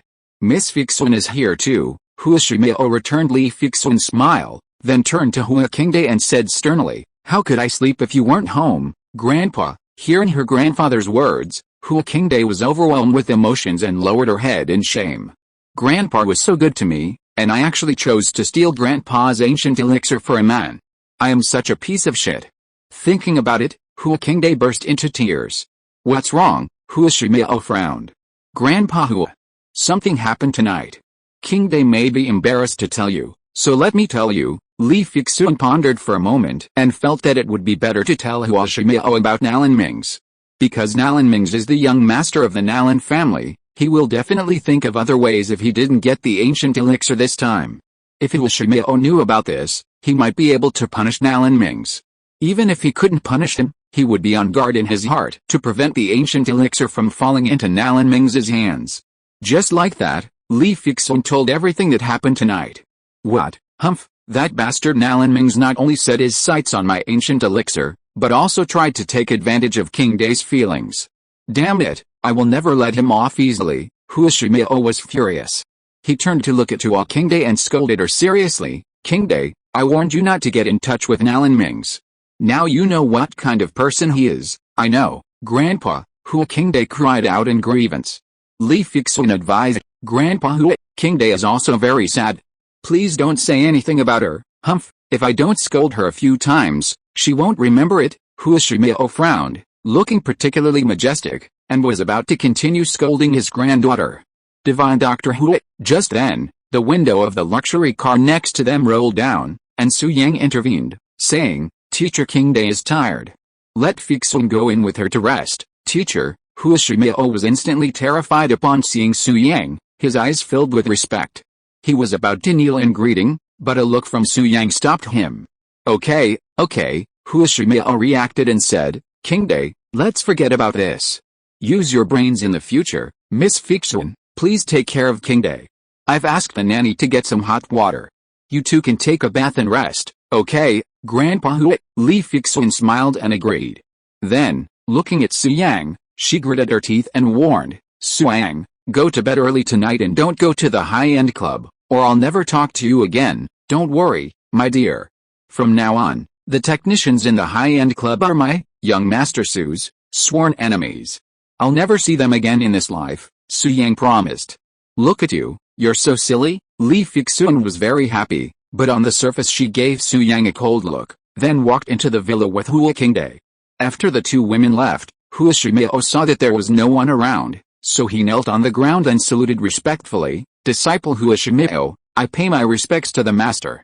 Chapter 120 Medicine King Hall.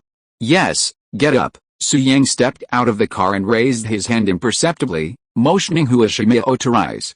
Thank you, master. Hua Shimao slowly stood up. Let's put your granddaughter's matter to rest. Don't mention it again when you go back, Su Yang said calmly. She was inexperienced, which is why she fell for Nalan Ming's trick. Fortunately, she didn't suffer any loss. I understand, Hua Shimao said gratefully. Thank you, master, for your help. Otherwise, the consequences would be disastrous. It's just a small favor. Su Yang smiled and said, Hua Shimao, I heard from Nalan Ming's that your ancient elixir can cure all diseases. That's a bit exaggerated, but it's true that it's very effective and suitable for all kinds of diseases, Hua Shimao said without hiding anything. Even someone with a shattered danchan and severed tendons and veins can recover and be restored to their original state after taking my ancient elixir. Master, if you need it, I can give you the ancient elixir, Hua Shimao offered. Su Yang chuckled softly. I heard you value the ancient elixir as if it were your life. Would you be willing to give it to me? Of course, Hua Shimao said seriously. You've passed on such a precious medical skill as the 9-turn rejuvenation needle to me. Compared to that, an ancient elixir is nothing. You're thoughtful. Su Yang could tell Hua Shimao wasn't lying, so he nodded with satisfaction. But I don't want the ancient elixir. I'm not interested in it. In Su Yang's view, the elixir revered by ancient warriors as a sacred medicine must be nothing special and of little use to him. With his current spiritual energy, any elixir he could refine would likely crush Hua Shimao's ancient elixir. Naturally, there was no need to covet his possessions. Master, the Medicine King Hall in Kyoto will hold a general meeting of all doctors in a while. At this time, Hua Shimao suddenly said, I have received an invitation. Do you want to attend? Medicine King Hall. Su Yang frowned and said, what kind of organization is that? Is it powerful? Powerful. Very powerful, Hua Shimao said seriously. The Medicine King Hall has almost all the top doctors in China. It is a powerful medical alliance. Master, you are proficient in the 9-turn rejuvenation needle. If this news reaches the Medicine King Hall, you will definitely be wooed by the Medicine King Hall, Hua Shimao said in awe. With your strength and medical skills, if you go to the Medicine King Hall, you will have the opportunity to become one of the 10 elders and be admired by thousands of people. Su Yang frowned and said, how does the Medicine King Hall compare to those ancient martial arts sects? It's hard to compare, Hua Shimao explained. The members of the Medicine King Hall are all doctors. The overall strength is definitely not as good as the ancient martial arts sects, but the Medicine King Hall has connections all over the world, and all forces want to be on good terms with the Medicine King Hall, because the Medicine King Hall boasts top-tier physicians, and wandering the martial arts world inevitably leads to injuries. Whether they're powerful independent cultivators or sect masters, they all seek to establish a close relationship with the Medicine King Hall as a safeguard. Hua Shimao continued, let's put it this way, with a single command. The Medicine King Hall can mobilize the vast majority of the ancient martial arts world's experts to serve them. Their influence is truly formidable. Sounds quite impressive? Su Yang pondered for a moment, then asked, what are the requirements for joining the Medicine King Hall? Currently, the Su family faces a powerful enemy from an ancient martial arts sect. Su Yang is unsure of their background, nor does he know if he can defeat them with his own strength. After much deliberation, he decided it would be best to find a backer, and the Medicine King Hall is undoubtedly the best choice.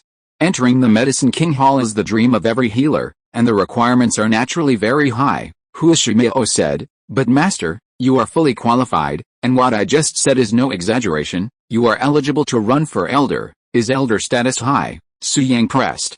The Medicine King Hall has 10 elders and 1 hall master. The status of the elders is second only to the hall master. The Medicine King Hall is not a one-man show. The hall master cannot appoint elders. All doctors in the hall need to vote to elect them, Shimeo explained. The reason for holding a medical conference this time is because one of the elders passed away due to illness, and we need to add another elder. Master, are you interested in joining the Medicine King Hall? Yes, Su Yang nodded. That's great. I'm a doctor in the Medicine King Hall. I can recommend you to the hall, and then you can participate in the election of elders, Shimeo said excitedly. With your medical skills, you will definitely be able to convince all the doctors and become the new elder of the Medicine King Hall. Shimeo, seeing this, Su Yang smiled lightly and said, why do you look happier than me about me being an elder? To be honest with Master, the wealth of the Medicine King Hall is astonishing. The collection of medicinal materials and ancient books is innumerable, and all doctors can receive a certain share of rewards every year, Shimeo said ashamedly, but I have little influence and my status in the Medicine King Hall is not high. I am always marginalized, and what I get is less and less every year. Master, if you become an elder, my status will inevitably rise, and the medicinal materials and other things I get will definitely be different from before, Shimeo expressed his thoughts. In response, Su Yang just smiled and said, you can introduce me, but I'm not interested in being an elder. Yes, Shimeo nodded in agreement, but he was a little disappointed, thinking that his master would hide his true strength and be an ordinary doctor after entering the Medicine King Hall. But at this time, Su Yang raised the corners of his mouth and said with a playful smile, if I want to do it, I will become the high and mighty hall master. This is more in line with my status, hall master. Shimeo's face suddenly changed drastically when he heard this, and he was extremely surprised. Why, can't you? Su Yang asked. Master, the position of palace master isn't easy. You need to defeat the old palace master in public and gain the approval of all the doctors and elders. Shimeo smiled wryly. The current palace master is Zhang Kumu. He's said to be a descendant of the medical saint Zhang Zhongjing. His medical skills are unfathomable, and he's a supreme expert. Zhang Kumu, you don't need to get involved in that. Just introduce him. Su Yang smiled, unconcerned. After tonight, he would reach the 4th level of key training. At that point, even the top martial arts masters would be forced to prostrate themselves at his feet. Yes, master, Shimeo replied respectfully, then gritted his teeth and said, Master, do you have anything else to tell me? If not, I'll take my leave. Nalan Mings of the Nalan family dared to deceive my granddaughter. I must settle this account with Nalan Zhu. You don't have to go, Su Yang said. Why? Shimeo wondered, wondering if his master was trying to protect the Nalan family. Because I've already killed Nalan Zhu. Su Yang narrowed his eyes, a murderous glint in them. He continued, besides, Nalan Mings will soon die too. There's no point in you going to the Nalan family. With that, Su Yang opened the car door and sped away in his luxury car. Chapter 121 White Cat, will you do the same? Nalan Zhu died at Master's hands. Doesn't that mean Master is even stronger than Nalan Zhu? Shimeo didn't care why Su Yang wanted to kill Nalan Zhu. He was simply astonished by Su Yang's strength. At first, Shimeo had assumed Master had only just reached the rank of Grandmaster, given his youth. But now, he realized, Master's strength was already capable of defeating a master like Nalan Zhu. But even so, Master probably wouldn't be able to become the master of Medicine King Hall. Shimeo shook his head, then proudly declared, Master, becoming an elder is a sure thing. Besides, Master is young and has a lot of room for growth. Maybe he could become the master in the future. Accepting Su Yang as my disciple is the best decision I've ever made. Su Yang was so powerful, and as a disciple, Shimeo was naturally proud. He was also determined to cling to this great tree of the master. After parting with Shimeo, Su Yang didn't hesitate and drove directly to find Nalan Mings. He could tell that Nalan Mings had feelings for Li Fixuan. Furthermore, Nalan Mings had instructed Song Lihu and the black slave to kill him, which clearly showed that Nalan Mings was the one behind the plot. Now that he had nearly eliminated all the powerful members of the Nalan family, Su Yang had no qualms about letting Nalan Mings see the light of day. Earlier, when Nalan Mings left, Su Yang had left a trace of his aura on him, preventing him from escaping. Driving a red Ferrari, Su Yang tracked the aura and quickly located Nalan Mings.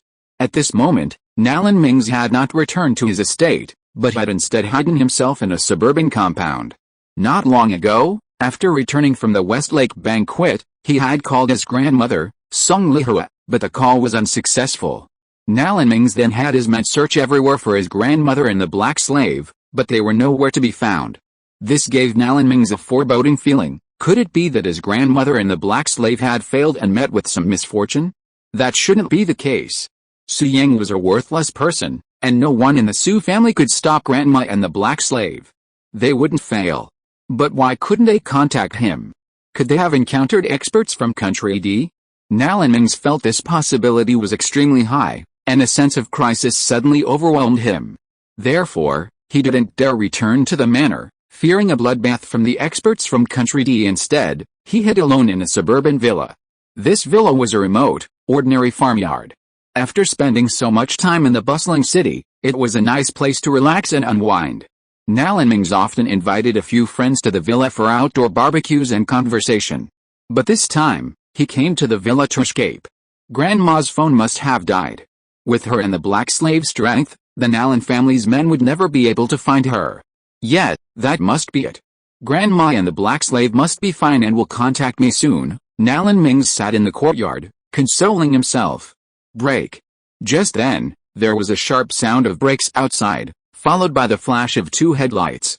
Then, Su Yang got out of the car, his eyes fell on Nalan Mings, and he said with a smile, Nalan Mings, the environment here is good, you are very good at choosing a cemetery for yourself, Su Yang. Nalan Mings's face changed drastically when he saw Su Yang. He stood up and asked vigilantly, what are you doing here? Su Yang approached Nalan Mings step by step, with a smile on his face, and said coldly, Nalan Mings, you have plotted against me again and again, what do you say I am here for? You know everything. Nalan Mings gritted his teeth and said, Su Jinghen told you. I was not sure at first, I only knew that the person behind it was young Master Su. Su Yang's face sank, and he said sternly, but now, I can be sure. Nalan Mings knew very well that he was born weak, and even if Su Yang was a playboy, he could not beat him. So he didn't run. Instead, he calmed down, met Su Yang's gaze, and admitted, yes, it was me who instructed Su Jinghen to target you all these years, and recently I was conspiring with him to kill you. But even if you knew, what can you do? My grandmother is from the Song family in Kyoto, and she's now in Jiangbei. Nalan Mings was full of confidence and threatened, if you dare to touch me, my grandmother will definitely not let you go. Then not only you, but your entire Su family will be implicated. Su Yang, I advise you to be sensible and get out. Nalan Mings laughed coldly. Haha, do you still need your grandmother to scare me? Su Yang heard this and then smiled and said, Nalan Mings, to be honest, your grandmother and the old man beside her have already stayed in my house forever. What do you mean? Nalan Mings frowned. Don't you understand? They're already dead. Su Yang's lips curled as he added, I killed them. That's impossible, Su Yang. You're just a playboy. How could you possibly be a match for my grandmother? Nalan Mings was incredulous.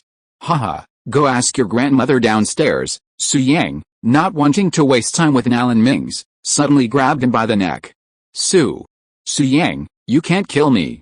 My grandfather isn't Nalan Zhu, but the leader of the Shadowless sect, an ancient martial arts sect. If you kill me, you'll be retaliated by the Shadowless sect until your death. Nalan Mings panicked, his voice trembling. Please don't kill me.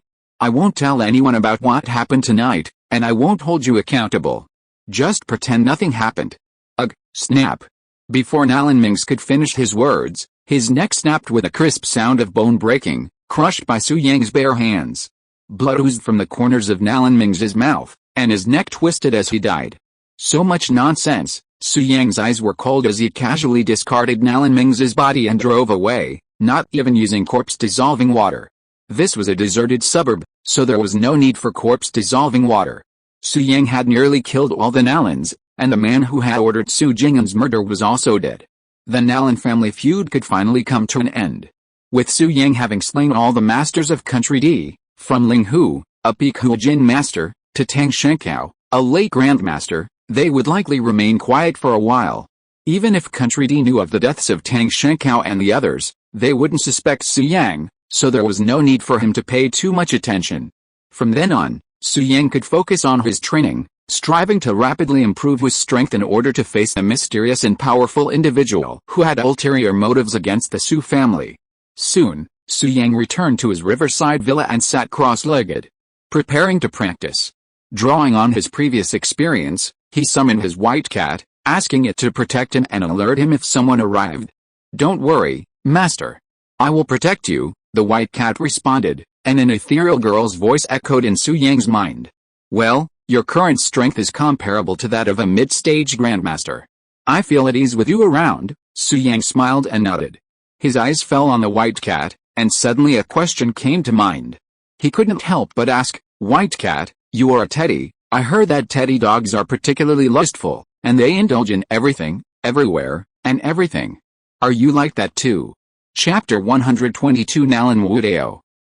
The sudden question made the white cat shy, its voice filled with bashfulness. "Master, you're talking about a male teddy. I'm a female, so it's different." If you ignored the white cat's body and only listened to its voice, you'd be absolutely thrilled. Such a pure, beautiful girlish voice, what man could resist it? But knowing the white cat was a teddy, Su Yang wasn't thrilled. After all, some things can transcend gender, but not race. Su Yang asked casually, and after receiving the answer, he didn't continue the conversation. The white cat's voice was too tender, and discussing this with it made him feel guilty. He decided to focus on his cultivation.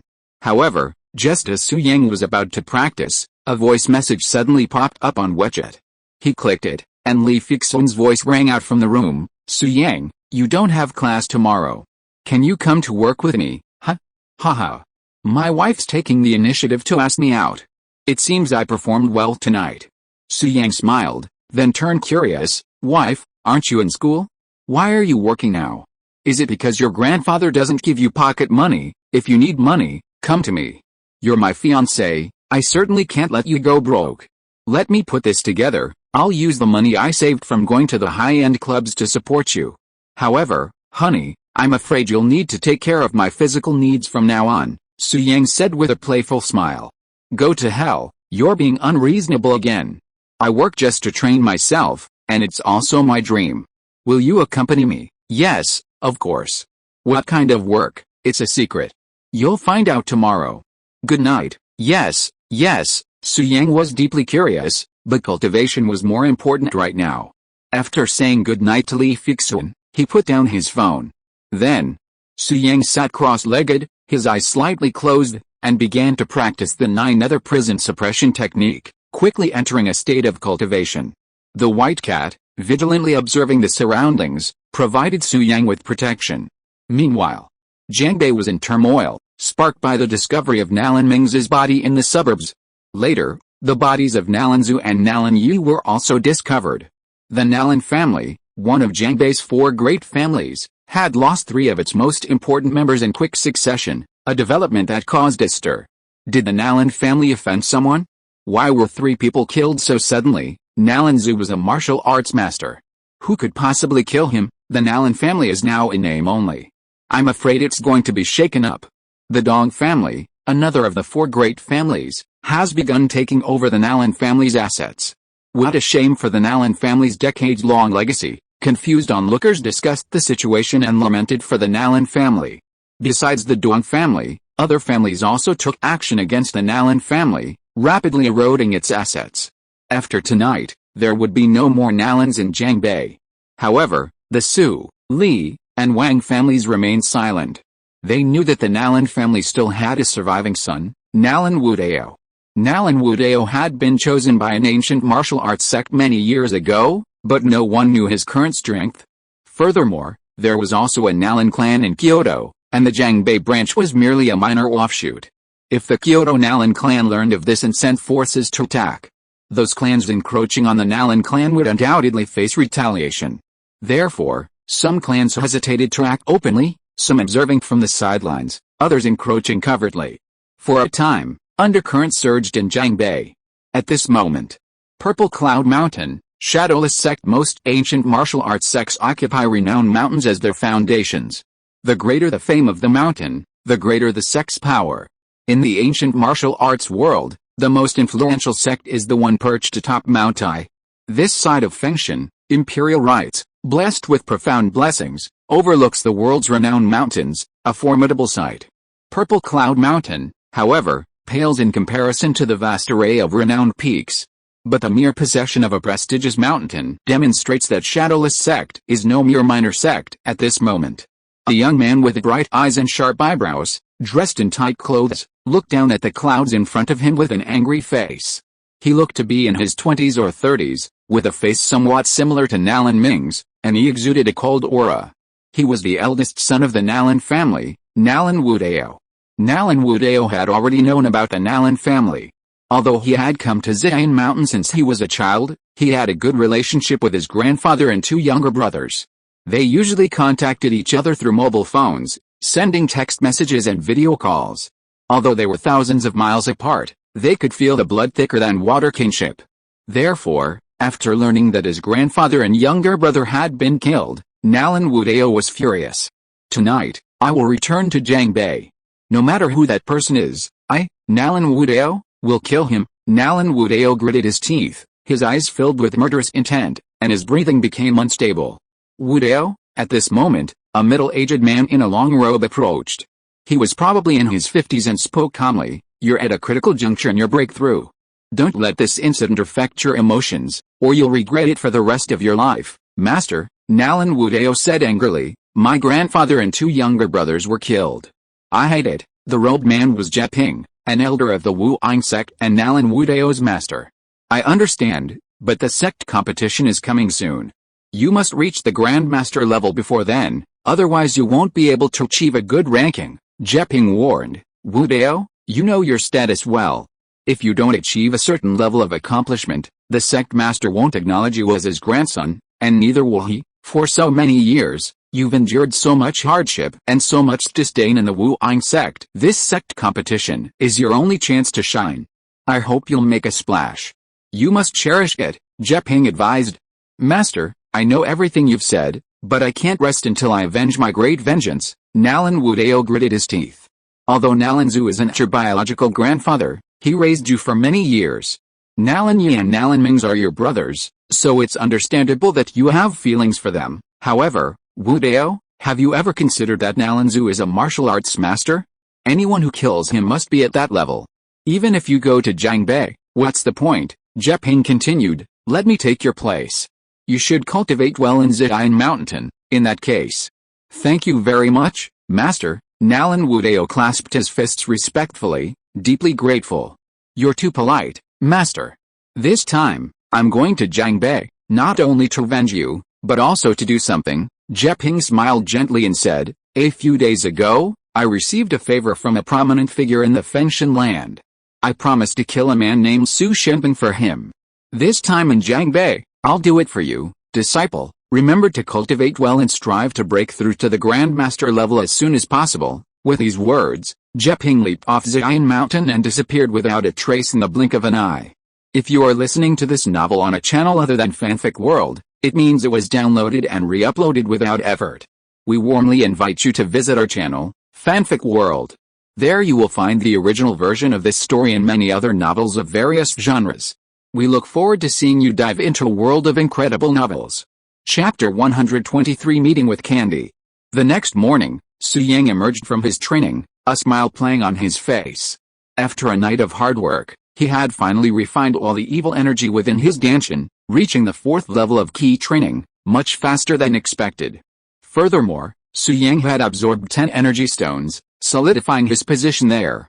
Now, if he encountered a late-stage Grandmaster Black Slave again, even without the blood sacrifice, he was confident he could defeat them, perhaps even crushing them. At the 4th level of key training, my spiritual energy has more than doubled. I'm sure I'll be unbeatable at the Grandmaster level. While I haven't seen a peak Grandmaster, I'm sure they won't be my match." Su Yang gathered a ball of spiritual energy in his palm, then dispersed it, saying calmly, "However, I can't be careless. There must be higher realms above the ancient martial arts Grandmaster. Xuantian immortal brother, the younger brother of the younger brother, always conceals his strength when uncertain of his opponent's strength. This is the only way to stay within a safe range." Then, without getting up, Su Yang set his sights on the energy stone. In his previous life, he roamed the immortal realm, His mastery of setting formations and refining talismans unparalleled. While Su Yang wasn't considering formations right now, he could certainly refine some talismans for self-defense. While energy stones were only low-grade spirit stones, in his hands, they could be transformed into powerful talismans. Using a single energy stone to refine an offensive talisman could easily obliterate an early-stage grandmaster. A defensive talisman could withstand the full force of a mid-stage grandmaster. Su Yang acted without hesitation, immediately taking out all 8 remaining energy stones. However, Su Yang felt the spiritual energy contained in one energy stone was too little, so he used 2 to refine a single talisman. The key to a talisman isn't the paper itself, but the intricate spiritual patterns within it. The yellow paper is merely a carrier. Su Yang didn't have time to buy it, so he simply sealed the spiritual patterns inside his socks. The black socks had no pattern on them, and once the spiritual veins covered them, they quickly vanished. Later, Su Yang used the same technique to create 3 sock talismans. 2 of them used 2 energy stones each, one for attack and one for defense. The other sock was even more powerful. Su Yang used 4 energy stones to create a super powerful attack talisman with astonishing explosive power. Su Yang calculated that it should be even more powerful than his own full-strength attack after performing a blood sacrifice. 4 energy stones was the limit of what Su Yang could combine, otherwise, he would have created a talisman with 8 energy stones. After crafting them, Su Yang put the black socks away. The 2 socks containing 2 energy stones were of little use to Su Yang, so he planned to give one to Li Fixun and the other to Wang Fuge. Although this guy wasn't a good person, his friendship with young Master Su was pure and unwavering. "It's time to go to work with my wife," Su Yang smiled, then stood up and called Li Fixun. "Honey, isn't it time to go?" "Not now. We have to wait until tonight, Su Yang. King Bei and I are working on health sap.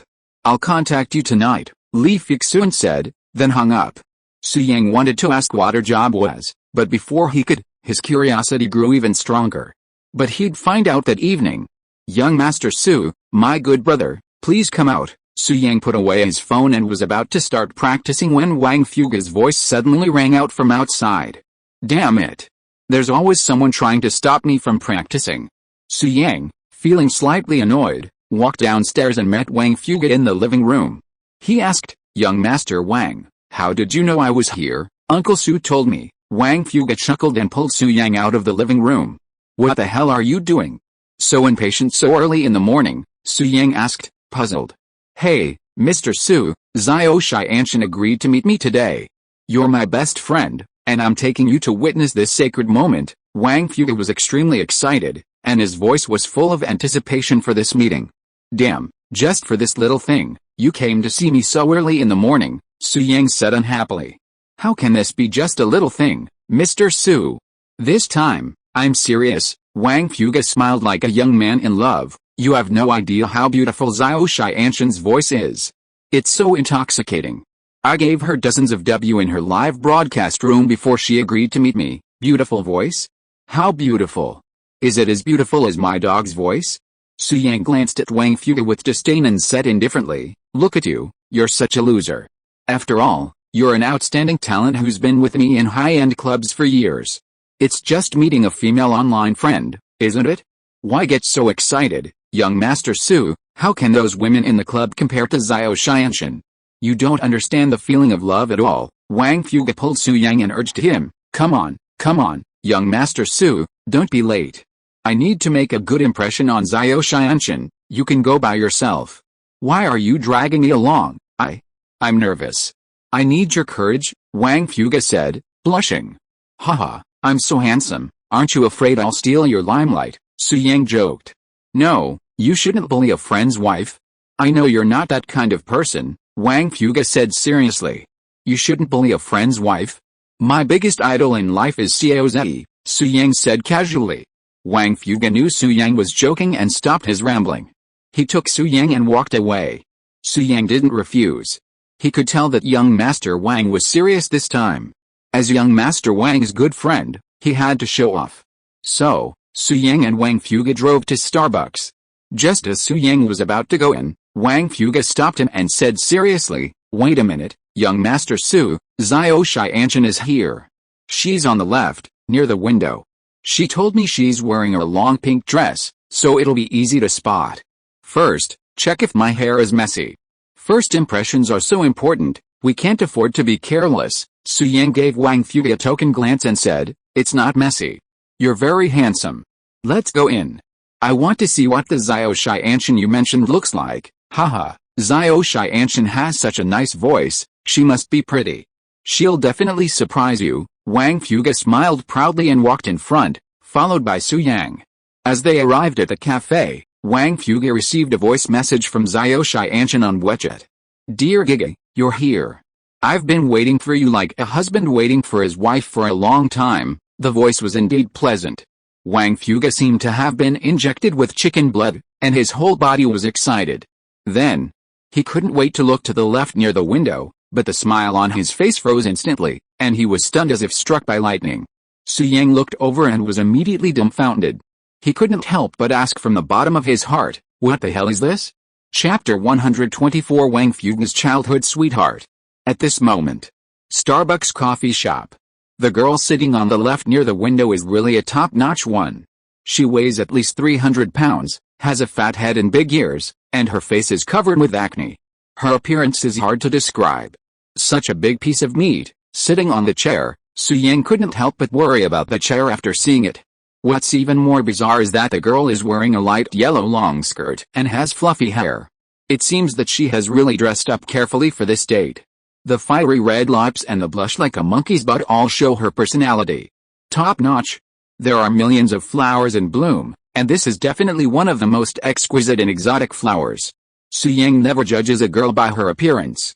He believes that character is more important than appearance, and you should never judge a person by appearance. However, after seeing the girl in the coffee shop, Su Yang instantly denied himself. In fact, appearance is still very important. Wang Fuge's expression was even more exciting than Su Yang's, and he couldn't help swallowing his saliva. "Su. Young Master Su, my eyesight isn't very good. Can you help me see what's sitting by the window?" Wang Fuge asked softly, afraid to be overheard. "Haha, young Master Wang, that must be your sweetheart. I didn't expect you to have such unusual tastes." Su Yang chuckled softly. "Go say hello to her. I'm looking forward to witnessing a love story that goes both ways." "Go to her, damn it, damn it.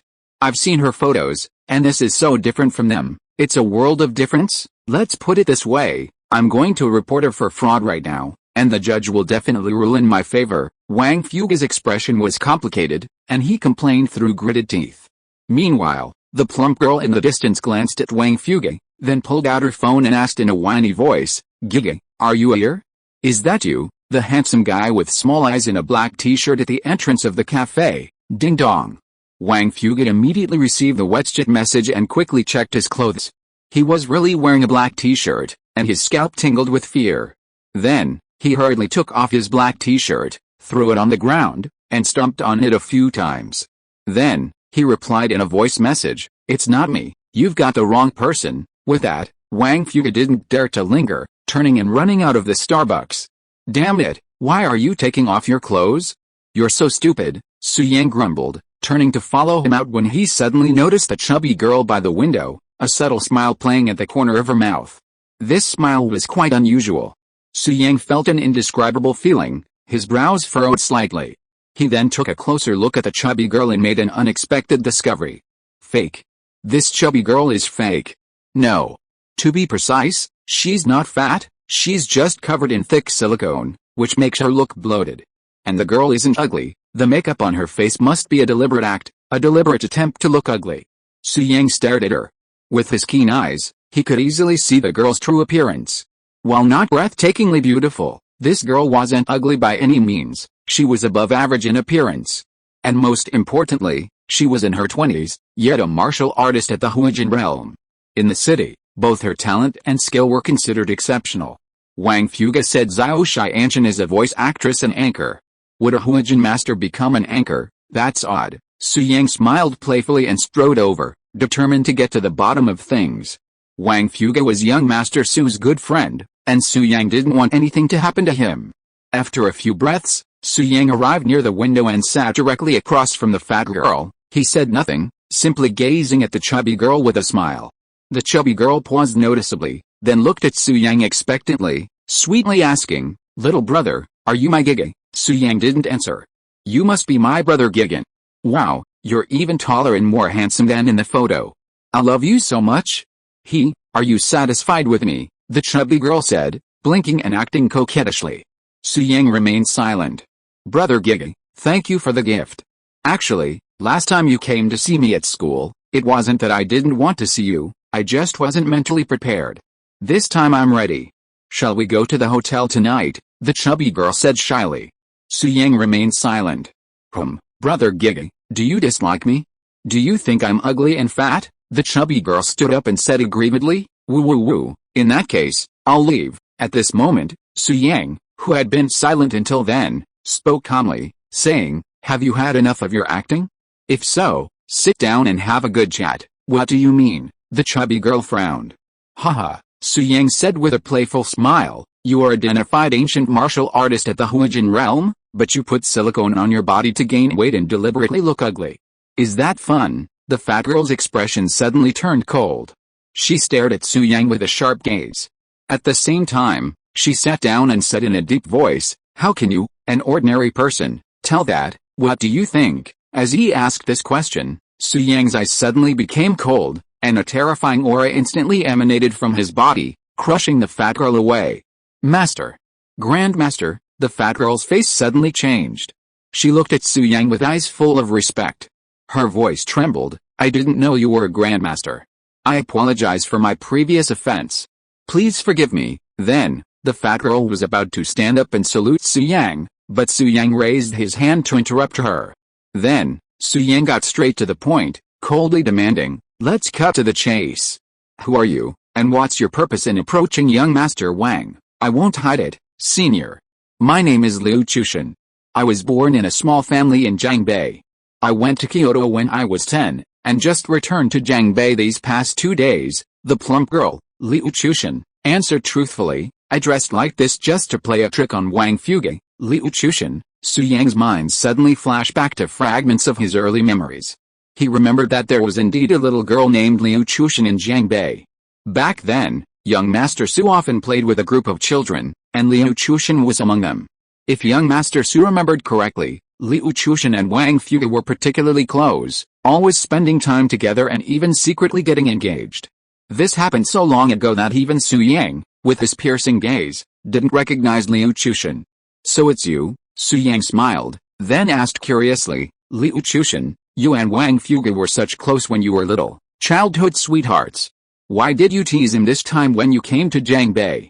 Look how scared our brother Fuge is, his face is pale, he deserves it." Liu Chushan gritted her teeth and said fiercely, "It's only been 10 years since we last met. When I first came to Jiangbei, I deliberately walked past him. I walked past him 3 times, but he didn't notice me. He obviously forgot me. What a heartless man. When I left Jiangbei, he promised me that he would never forget me. Ugh." It seemed that this girl still had feelings for Wang Fuge, which was why she played this trick on him because he didn't recognize her. After Su Yang understood the whole story, he smiled gently and said, "Liu Chushan, do you know who I am?" "I don't know." "Senior must be a young talent from the ancient martial arts sect." Liu Chushan faced Su Yang with great respect. Su Yang shook his head and smiled, "I'm Su Yang. We met when we were kids, Su." Su Yang. Upon learning Su Yang's identity, Liu Chushan's face was instantly filled with astonishment. She exclaimed in amazement, "That's impossible. Although I'm not in Jiangbei, I've heard that young Master Su is a complete playboy. Wang Fuge learned his bad habits from him. How could you be young Master Su, huh?" "Wait. What do you mean? You can call me a playboy, but what the hell do you mean Wang Fuge learned his bad habits from me? Damn it. Wang Fuge, that bastard, was clearly the one who led me astray." Su Yang couldn't help but grumble inwardly, but after all, he and Wang Fuge were brothers, and the girl in front of him had feelings for him. He couldn't bring himself to expose Wang Fuge's behavior in front of her, so he chose not to refute. "In the end, I was the only one who took it all on." Su Yang sighed, then turned to Liu Chushan, smiling softly. "Didn't you hear Wang Fuge call me young Master Su? I wouldn't have lied to you about something like that. My point is, it's been 10 years since we last met, and you didn't recognize me either. So it's normal for Wang Fuge not to recognize you. Don't be upset. He's got you in his heart, Su Yang tried to smooth things over. That's different. 10 years later, I recognized him instantly. Why wouldn't he recognize me? Liu Chushan gritted her teeth, still furious. For the past 10 years, I've been cultivating diligently in Kyoto, hoping to one day reach the Huijin realm and find him. But he's obsessed with high-end clubs. How despicable, damn it. I didn't expect Liu Chushan to get the infatuated woman script. Su Yang paused, then spoke in his brother's defense. Liu Chushan, Wang Fuge actually has you in his heart. He just misses you so much, and it's hard for him, so he goes to the club to have fun and numb himself. Really? Liu Chushan's expression flashed with surprise. Yes, Su Yang nodded, then spoke in a serious tone. When he went to the club, all he could think about was you. Even though the technicians at the club have changed countless times, in his heart, the technicians who accompanied him all had a common name, you, Liu Chushan. He has engraved your name in his soul and will never forget it, Su Yang continued. It's a pity that so much time has passed, and women change a lot when they grow up, and you've become more and more beautiful, so he didn't recognize you. You shouldn't blame Wang Fuge, Liu Chushan, you should blame yourself. Who made you so beautiful? Su Yang blamed Liu Chushan seriously, but couldn't help but give himself a big thumbs up. Master Wang, my good brother, I can only help you so much, so that's how it is. It seems I misunderstood him. After hearing Su Yang's words, Liu Chushan showed a shy expression, obviously believing it. After a pause of a few seconds, Liu Chushan suddenly looked at Su Yang and asked in confusion, Senior, you are already a martial arts master in your 20s, don't call me senior, we are old friends. Just call me young Master Su, Su Yang reminded. Also, almost no one knows my strength. Don't leak it out, so as not to cause trouble for me. Yes, young Master Su, I understand. Truly capable people are low-key. I won't tell anyone, Liu Chushan nodded seriously. Yes, Su Yang nodded gently, then smiled and said, Okay, Liu Chushan, Wang Fuge is still outside. Do you want to go talk to him now? No, maybe next time. I'll look too ugly today, Liu Chushan pleaded softly. By the way, Mr. Su, don't tell Wang Fuge that Xuantian is Liu Chushan. I'm afraid he'll be angry with me if he finds out I teased him. Shit. So thoughtful, so humble? Did Wang Fuge, that bastard, save the galaxy in his past life? How could such an outstanding girl like him? Well, I won't tell him. Let's talk again when we have time. Su Yang stood up, said goodbye to Liu Chushan, and walked out of the cafe. Soon, Wang Fuge, who had been waiting anxiously outside, came over and asked hurriedly, Damn it, young Master Su, what were you and that fat girl talking about? Why did you take so long? Haha, Su Yang smiled and said, Nothing much, just some good things about you. She was so happy she said she wanted to pursue you. Damn it, young Master Su, I have no grudge against you, why are you trying to hurt me? Wang Fuge said with a scowl. You know nothing. Su Yang glanced at Wang Fuge, then tentatively asked, Do you remember Liu Chushan, the girl you secretly pledged your life to when you were little? Liu Chushan? Who is that? Why don't I remember her? Wang Fuge looked bewildered. Damn it. He had just boasted that Wang Fuge had Liu Chushan's name etched deep into his soul. And you, damn it, actually forgot. Hey, online dating has its risks. You need to be cautious when meeting in person. Today I admit defeat, young Master Su, don't mention the word sweet in front of me anymore. I'm allergic to it now. It makes my whole body numb when I hear it. Wang Fuge sighed, then seemed to think of something. His face suddenly lit up with excitement. By the way, young Master Su, last time you said you weren't afraid of scumbag men playing ambiguity, but you were afraid of young women over 30 years old. I think that makes a lot of sense. I recently found a WeChat group full of high-quality young women. It's so cool. Wang Fuge showed a playful smile. Young Master Su, do you want to join the group? I'll add you in. Those young women will definitely make you shine. Young women group? There are such WeChat groups? Su Yang paused, then said, How can there be so many young women gathered together? Those young women are all fake. They deliberately use this identity as a gimmick to increase their value. Just tell me how much you charge per night. What? They are all real young women, accurately targeted, and honest to everyone, Wang Fuge said confidently. Su Yang asked curiously, Really? What group? The Kindergarten Parents Group. Chapter 125 Li Fixun's work. Kindergarten, Parent Group? What the hell? What the hell? Su Yang gave Wang Fuge a scowl, then decided not to bother reminding him, leaving Liu Chushan to torture him. With this in mind, Su Yang decided to say goodbye to Wang Fuge. He should return to his training, as he had to accompany his wife to work tonight. But before leaving, Su Yang looked at Wang Fuge and chuckled softly, "Young Master Wang, I have something nice for you, haha. Young Master Su, are you trying to curry favor with me? Are you asking me to add you to the kindergarten parent group?" Wang Fuge, still immersed in the joy of the young women's group, laughed cheerfully, "You're too polite. You're my good brother, and good things are meant to be shared. Even if you don't give me a gift, I'll still add you." Despite saying this, Wang Fuge suddenly changed his tone, his eyes lighting up with anticipation, asking, "Young Master Su, what gift are you going to give me? A little self-defense gadget?" Su Yang smiled, then reached out to Su Wai and pulled out a black sock. What the hell?" Wang Fuge's eyes fell on the socks, and he said with disgust, "Fuck, Young Master Su, are you crazy because you're broke, or are you stupid? Or maybe you think I'm stupid? Who would give socks as a gift? You're insulting me, Young Master Wang. What the hell do you know?" Su Yang explained seriously, "This sock is nothing simple. It can save your life in a critical moment. Stop talking nonsense, put it away, and remember to carry it with you, okay?" Wang Fuge trusted Su Yang, and upon hearing Su Yang's words, he put the socks on him. Although he didn't understand why young Master Su gave him socks, he knew that young Master Su would never harm him. Perhaps young Master Su had begged these socks from a high-ranking monk, something like a blessing for peace and safety. But what kind of monk was so weird as to make a blessing for peace and safety out of socks? Could it be that the monk's athlete's foot made the blessing more effective? Never mind. Since young Master Su had given the order, he'd just take it with him.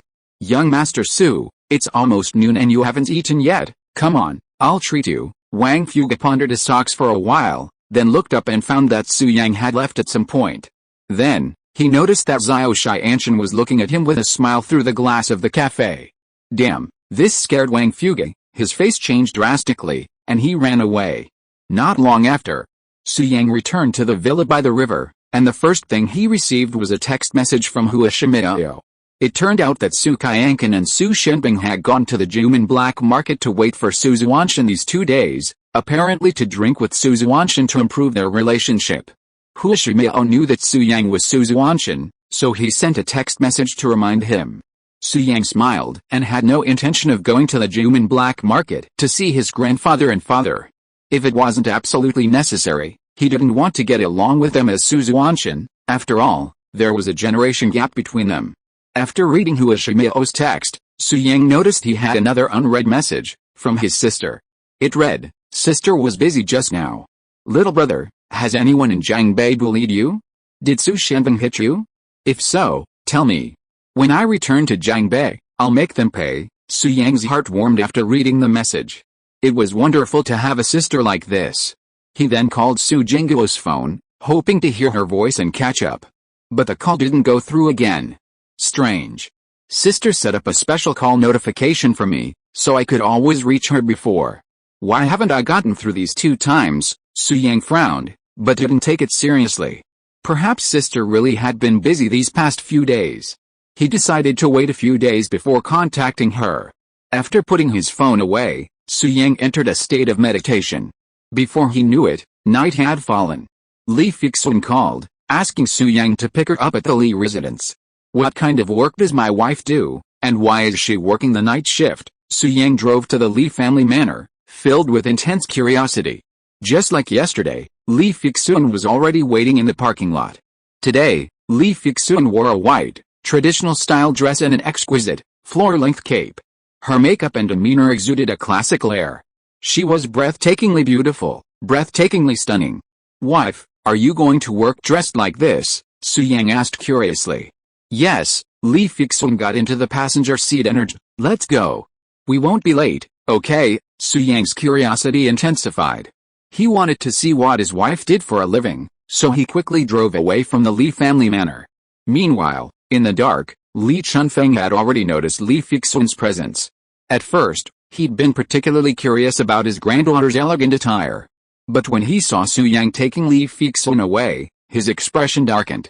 "Damn it, you came to pick me up yesterday, you came to pick me up today. You come to pick me up every day.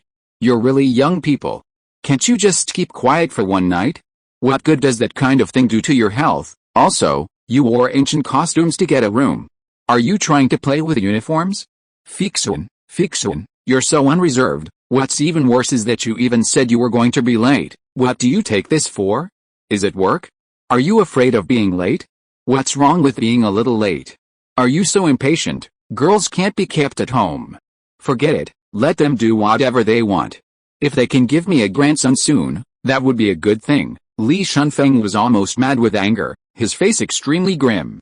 He sighed and said, well, it seems that helping Su Yang with martial arts training needs to be put on the agenda as soon as possible. I'll go to Su Yang with the Tongshan pill tomorrow. After some soft and hard persuasion, Su Qianqin had compromised and promised Li Shunfeng that if he could help Su Yang become a martial arts master, then Su Yang and Li Fixun's first child would have the surname Li. A martial arts master. In the city, this is a super strong man. Li Shunfeng originally disagreed, but Su Qianqin's attitude was very firm, and Li Shunfeng had no choice but to agree. I hope Su Yang's talent is not too bad, Li Shunfeng murmured to himself, and turned back to the Li family manor. Half an hour later, Su Yang and Li Fixun came to the famous internet celebrity bridge in Jiangbei. The bridge is 1 kilometer long. It is brightly lit at night and has artificial fountains. The scenery is magnificent, attracting many internet celebrities to check in, so it has become popular on the entire internet. At this moment, Su Yang and Li Fixun were standing on the bridge, and there were not many people around them. Wife, can you tell me now, what is your job, and why do you come here so late at night? Su Yang finally couldn't help it and asked. Of course, I didn't mean to hide it from you. Li Fixun raised her jade hand, gathered the hair on her forehead, put it behind her ears, and then smiled. Actually, I am a. End of this chapter. Thank you so much for reading until the end. Don't forget to give it a like. Looking for more exclusive content and immediate access? Subscribe to our Patreon. Remember, every like, subscription or donation encourages us to continue. Thank you all. See you in the next video.